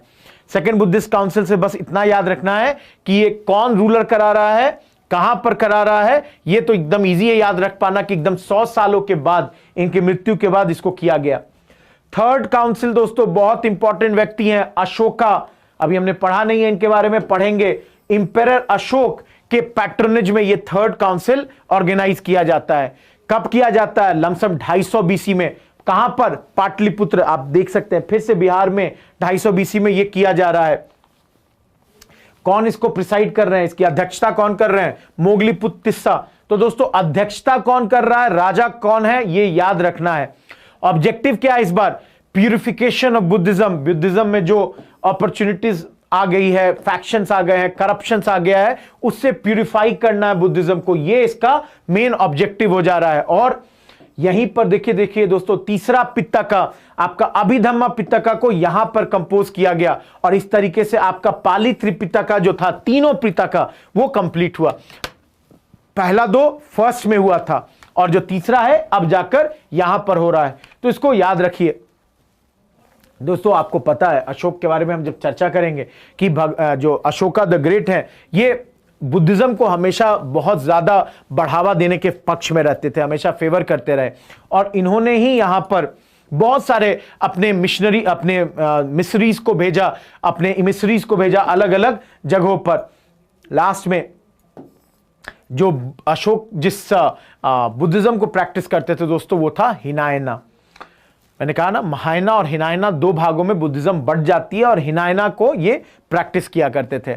लास्ट जो है दोस्तों, वो है इस बुद्धिस्ट काउंसिल्स में जो आखिरी है, वो 4th बुद्धिस्ट काउंसिल। रूलर कौन है दोस्तों? ये अभी हमने इनका नाम नहीं लिया, आगे चलकर इनका नाम आएगा। कनिष्क, कुषाण डायनेस्टी की बात अभी हमने की नहीं है, हम लोग आगे चलकर इनकी बात करेंगे। कहां पर होता है? कुंडलवन। ये याद रखिए दोस्तों कि पहला तीनों बिहार में हुआ, चौथा कश्मीर में। पहला तीनों बिफोर क्राइस्ट एरा में हुआ, चौथा एडी एरा में हुआ। और इसके जो प्रिसाइडिंग ऑफिसर्स थे वो थे वासुमित्र और अश्वघोषा। एक प्रेसिडेंट है, दूसरे वाइस प्रेसिडेंट है। इन्होंने इस काउंसिल की अध्यक्षता की। संस्कृत में यहां पे सारी बातें हुई, तो आप देख सकते हैं कि संस्कृत अब मजबूत भाषा की तौर पे यहां पे उभर रही है। जो अभिधम्मा टेक्स्ट था, जो आपका पिताका था, उसको इस बार ट्रांसलेट किया गया संस्कृत भाषा में, प्राकृत से इसको ट्रांसलेट भी किया गया। आखिरी बात यहां पे याद रखना है दोस्तों, यहां पर दो सेक्ट में the council resulted in the division of sects, two sects, Mahayana और Hinayana. Hinayana the lesser vehicle और Mahayana the greater vehicle. Last point, इन दोनों का अंतर है दोस्तों, ये इतना इंपॉर्टेंट नहीं है। अगर आप जानना चाहें तो महायाना सेक्ट जो है वो आइडल वर्शिप में बिलीव करती है, रिचुअल्स में बिलीव करती है, बोधिसत्वास में बिलीव करती है, वो बुद्ध को भगवान के तौर पे देखते हैं। वहीं पे हिनायना जो है वो ओरिजिनल टीचिंग्स और प्रैक्टिस जो बुद्धा के थे उसको आगे फॉरवर्ड करना चाहती थी। ये पाली भाषा में जो भी लिखा गया था उसको प्रैक्टिस करना चाहती थी, जबकि महायाना संस्कृत स्क्रिप्चर्स को भी फॉलो करना चाहती थी। अंतर नहीं पूछेगा। लास्ट पॉइंट जस्ट नॉलेज के लिए दे दिया है कि अगर कभी आपको कहीं ये पूछ दे या जानना हो कि महायाना और हिनायना में क्या अंतर था, तो ये आपका डिफरेंस है। तो दोस्तों इस तरह से महायाना और हिनायना को हमने कर लिया है, हमने पूरा बुद्धिज्म देख लिया है। और आज का लास्ट टॉपिक, क्योंकि थोड़ा ज्यादा है आज का टॉपिक, आखिरी टॉपिक जो हम लोग आज का कर पाएंगे वो है मौर्य डायनेस्टी। देखिए, पहले रूलर इस डायनेस्टी के चंद्रगुप्त मौर्य। मैंने पहले ही बताया दोस्तों, ये नंदा डायनेस्टी के रूलर को उखाड़ फेंकते हैं। किसके मदद से? चाणक्य, कौटिल्य, जिनको चाणक्य या कौटिल्य कहते हैं, जिन्होंने किताब लिखी है अर्थशास्त्र, उनके मदद से इन्होंने इस को उखाड़ फेंका, नंदा डायनेस्टी को। तो ये किताब जो है ना दोस्तों, अर्थशास्त्र, ये सबसे इंपॉर्टेंट डॉक्यूमेंट हो जाता है हमारा उस एरा का। कौटिल्य इस इंपायर में चंद्रगुप्त मौर्य के प्राइम मिनिस्टर है दोस्तों, आर्किटेक्ट है, जिसको कहेंगे ना real brain behind this great empire of our country is none but your Chanakya. इस दौर के बारे में एक और किताब जो बहुत इंपॉर्टेंट है दोस्तों, वो लिखी गई है मेगास्थनीज के द्वारा, जो कि सेल्यूकस निक्टर, जो उस दौर का राजा था ग्रीक का, वो इसको इनके कोर्ट में भेज देता है एज एन एम्बेसडर। तो राजा है सेल्यूकस, मेगास्थनीज जो है उनका एम्बेसडर है चंद्रगुप्त मौर्य में। और किताब का नाम क्या है? इंडिका। दोस्तों याद रखिएगा, इंडिका और आपका अर्थशास्त्र, ये दो सबसे इंपॉर्टेंट डॉक्यूमेंट हो जाता है। और ये दोनों इंपॉर्टेंट डॉक्यूमेंट से आपको सबसे ज्यादा यहां पर चंद्रगुप्त मौर्य के बारे में पता चलता है। इसके अलावा चंद्रगुप्त मौर्य के बारे में इस बुक से भी आपको बहुत कुछ पता चलता है। महावंशा और दीपा वंशा इंपॉर्टेंट नहीं है, इंपॉर्टेंट लास्ट दोनों है इंपॉर्टेंट। ये दोनों मतलब किताबें हैं, बुद्धिस्ट लिटरेचर हमने पहले ही देख लिया इनके बारे में, लेकिन हम लोगों के लिए ज्यादा इंपॉर्टेंट वो दोनों हैं। अब देखिए दोस्तों, ये क्या है कि नंदा डायनेस्टी को उखाड़ फेंकने के बाद चंद्रगुप्त मौर्य यहां पे अपनी सरकार बनाते हैं और इनको कौटिल्य बहुत ज्यादा मदद करते हैं। यहां पर एक सेल्यूकस निकेटर की भी बात हमने की, उसको युद्ध में भी हराया इन्होंने, और बाद में एक दोस्ती यारी जिसको कहेंगे ना फ्रेंडशिप अलायंस भी हुआ इनके बीच। अब ये उतना इंपॉर्टेंट नहीं है, लेकिन कहा जाता है कि ये शाक्यास थे, descendant of the Kshatriya clan of Shakyas, जो कि ईस्टर्न यूपी के आसपास रहते थे, उनको भी बिलोंग करते थे। इंपॉर्टेंट नहीं है ये पॉइंट, लेकिन बता दिया कि चंद्रगुप्त मौर्य इसको बिलोंग करते हैं। ये बड़ा इंपॉर्टेंट है। मुद्राक्षा, ये एक प्ले है विशाख दत्त के द्वारा में, और इसमें वो चंद्रगुप्त को वृषाला या कुलहीन के तौर पे रिप्रेजेंट कर रहा है। दोस्तों इस कहानी में चंद्रगुप्त मौर्य को एक हम्बल ओरिजिन के पर्सन के तौर पे दिखाया जा रहा है, मतलब कि ये कोई राजा महाराजा के फैमिली से नहीं बिलोंग करते, ये एक छोटी फैमिली को बिलोंग करते हैं, हम्बल ओरिजिन से ये आते हैं। यहां पे दोस्तों ये डिफीट कर देते हैं सेल्यूकस निकेटर को,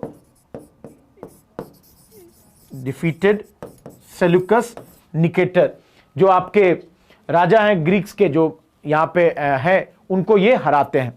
अब देखिए, चंद्रगुप्त मौर्य के बाद अगला शासन आता है इनके पुत्र के पास, जो कि है बिंदुसार। बिंदुसार नया राजा बनता है। देखिए, चंद्रगुप्त मौर्य इंपॉर्टेंट है, बिंदुसार उतना ज्यादा इंपॉर्टेंट नहीं है हमारे लिए, इनका पुत्र बहुत इंपॉर्टेंट होगा दोस्तों। अगले पे हम लोग आएंगे, बहुत जल्द आएंगे। यहां पे अगला पॉइंट उतना इंपॉर्टेंट नहीं है, लेकिन आप देख सकते हैं कि तिब्बतन हिस्टोरियन है एक तारानाथ, उनके हिसाब से कि चाणक्य जो है इस कोर्ट में भी मंत्री के तौर पे एग्जिस्ट करते हैं, मतलब पिता के भी कोर्ट में है और पुत्र के कोर्ट में भी है। यहां पर एक कहानी है कि इनके दो पुत्र दो अलग अलग जगह पे एम्बेसडर बने हुए हैं या गवर्नर बने हुए हैं। एक है अशोक और दूसरे हैं सुमन। सुमन को एक जगह पर आप देख सकते हैं वाइसरॉय बनाया गया तक्षशिला का, और अशोक को बनाया गया उज्जैन का। तक्षशिला में जब रिवोल्ट होता है, सुमन उसको क्रश नहीं कर पाते, इसलिए वहां पर अशोक को भेजा गया था पीस को रिस्टोर करने के लिए। बिंदुसार के बारे में आखिरी चीज जो दोस्त आप याद रख सकते हैं कि एक डायनोसियस नाम का इजिप्शियन एम्बेसडर इनके कोर्ट में आया, और प्लिनी एक हिस्टोरियन है वो मेंशन करते हैं कि इजिप्ट के राजा ने, देख सकते हैं, इनको एक दूत भेजा था। तो ये बिंदुसार के बारे में उतना इंपॉर्टेंट नहीं है। इंपॉर्टेंट हमारे लिए कौन है दोस्तों? Ashok, Ashoka the great. आपको पता है कलिंग का वॉर किसने लड़ा? अशोका ने लड़ा। ये इनके बारे में यहां पे बहुत सारी कहानियां हैं, कितना सच कितना झूठ ये क्लियर नहीं है। कहा जाता है अपने 99 भाइयों को मारकर ये राजा बनते हैं, कि मतलब इनके शुरुआती दिनों में एक स्ट्रगल है पावर को लेकर, लड़ाइयां छिड़ी हुई हैं। आगे चलकर कलिंग वॉर में भी ये आते हैं, और आपको पता है कि कलिंग वॉर के बाद इनके मनोवृत्ति में एक बदलाव आ जाता है, एक परिवर्तन आ जाता है, चेंज आ जाता है। ये अब क्या है, भेरी घोष को बदल देते हैं धम्म घोष से। दोस्तों भेरी घोष क्या है? मतलब फिजिकली किसी जगह को एक्वायर करने के जगह धर्मा के थ्रू उस जगह को मतलब आप एक्वायर कीजिए। मतलब ये इनका फिलॉसफिकल बात है कि आप किसी को जीतने का क्या मतलब है, या किस तरीके से जीतना चाहेंगे। फिजिकली कि किसी पे आप रूल करने लगे, या उसके जिसको कहेंगे ना कि मस्तिष्क पे आप धर्मा के थ्रू आप रूल करते हैं। तो ये इन्होंने अपना बदलाव लाया। कलिंगा वॉर के बाद अशोक में काफी बदलाव देखने के लिए मिलता है। अब देखिए दोस्तों, अशोक जो है अपने लोगों से बात करते हैं इंस्क्रिप्शंस के द्वारा। अलग अलग जगह रॉग एडिक्ट लगाया गया, ये पत्थर पे इंस्क्रिप्शन करवाया गया, और ये इंस्क्रिप्शंस अलग अलग भाषाओं में लिखवाई गई। अगले स्लाइड में सिर्फ इनकी भाषाओं को याद रखिए। देखिए, सॉरी, ग्रीक भाषा में, जस्ट एक सेकेंड दोस्तों, आप देखिए ग्रीक भाषा में अफगानिस्तान एरियाज में इनको यूज किया गया। अरामाइक लैंग्वेज में वेस्ट एशिया में यूज किया गया। प्राकृत लैंग्वेज या खरोष्ठी स्क्रिप्ट में पाकिस्तान वाले एरियाज में यूज किया गया, और प्राकृत लैंग्वेज या ब्राह्मी स्क्रिप्ट को रेस्ट ऑफ द इंस्क्रिप्शंस में यूज किया गया। आपको बस ये जो रेड में 4 वर्ड लिखा हुआ है या 5, जैसे इनके जो इंस्क्रिप्शंस हैं वो किस किस भाषा में है ये याद रखिए। ये आपको सॉरी, ये प्राकृत भी आपका रेड में है, ये दोनों स्क्रिप्ट है। तो इसको आपको याद रखना है दोस्तों, इससे ज्यादा आपको इस पे नहीं पूछेगा, क्योंकि देखिए एडिक्स बहुत जगह लगाया है, बहुत कुछ मेंशन किया है, क्योंकि इनको अपने प्रजा से बातचीत करने का ये इनका तरीका था। और बेसिकली क्या है कि इन पे कलिंगा वॉर का इंपैक्ट होता है। क्या है कि कलिंग में जिस तरीके से ये नरसंहार देखते हैं, जिस तरह से ये देखते हैं कि भाई इतना लोगों का मौत हुआ, मृत्यु हो गई है, वो चीज ये देखते हैं, और उसके लिए ये बेसिकली यहां पर वर्क करते हैं। तो यहां पर अगर आप देखें कलिंग वॉर और इसके इंपैक्ट की अगर चर्चा करें दोस्तों, तो जैसे मैंने कहा ना कि ये रॉक एडिक्ट्स है, ये इंपॉर्टेंट नहीं है, लेकिन आप देख सकते हैं रॉक एडिक्ट 13 में इस वॉर के बारे में और अशोका की जिंदगी पे इसका क्या प्रभाव पड़ता है उसके बारे में लिखा गया है। अगेन इंपॉर्टेंट नहीं है, लेकिन आप देखिए कि 1 लाख से ज्यादा लोगों की मृत्यु हुई है। अगर ये अतिशयोक्ति भी है, एग्जैजरेशन भी है, तो भी बहुत इंपॉर्टेंट चीज है कि 1 lakh people where killed in this war, several lakhs perished, और हाफ वेयर टेकन प्रिजनर्स। सो ये दिखा रहा है कि कितना बड़ा ये वॉर था। These figures might been exaggerated, but as you can see, this is the last battle fought by Ashoka. ये बहुत रिग्रेट करते हैं इसके बाद, ये आखिरी युद्ध है, इसके बाद रिग्रेट कर रहे हैं, अग्रेशन के पॉलिसी को बदल देते हैं, लोगों के वेलफेयर, एनिमल्स के वेलफेयर के लिए काम करना शुरू करते हैं, एम्बेसडर्स भेज रहे हैं, तमाम विश्व में अलग अलग कंट्रीज में अपने एम्बेसडर्स को ये भेज रहे हैं। और यहां पे ऑफिसर्स में से एक ऑफिसर का नाम याद रखिएगा दोस्तों, वो है रजुकाज, जो कि ऑफिसर्स हैं जो कि लोगों को रिवॉर्ड करता है बट उनको पनिश भी करता है अगर जरूरी पड़ जाए तो तो ये तमाम बातें आपको कलिंगा के वॉर और इसके इंपैक्ट के बारे में जाननी चाहिए। यहां पर मैं दोस्तों आज के लिए यहां पर आपको रोक देता हूं। यहां पर क्या है कि इसके बाद जो हमने चर्चा करनी है वो है अशोका के धम्मा के बारे में, अशोका के एडमिनिस्ट्रेशन के बारे में, और हमें बात करनी है अगले क्लास में इसके अलावा गुप्ता इंपायर और हर्षवर्धना के इंपायर पे। तो हमारे लिए अगला जो भी है इसके बाद वाले क्लास में, जो आखिरी क्लास होगा एंशिएंट हिस्ट्री का, उसमें वो तमाम चीजें हम आगे पढ़ेंगे। तो मेरे हिसाब से दोस्तों यहां तक जितना भी चीजें हमने की है वो आपको समझ में आया होगा। ये याद रखिए दोस्तों, आपके एग्जाम में 2 से 3 सवाल आसानी से इस एरिया से आ सकता है। बहुत इजी एरियाज है, स्लाइड में जितना कुछ दिया है उससे ज्यादा नहीं पढ़ने का जरूरत है, उतना ही कर लीजिए। जिस जिस चीजों को मैंने रेड फॉन्ट में रखा है वो बहुत इंपॉर्टेंट है आपके लिए। और आज के लिए दोस्तों इतना ही कुछ इस क्लास से। अगले क्लास में हम लोग फिर आखिरी क्लास जो हिस्ट्री का होगा उसमें हम लोग फिर से मिलेंगे, और तब तक के लिए मुझे आप इजाजत दीजिए। I hope you like the class. Subscribe करें, शेयर करें, लाइक करें, कमेंट करें, और दोस्तों इसको बताएं आप अपने फ्रेंड्स को। आज के लिए इतना ही कुछ। Thank you, good bye.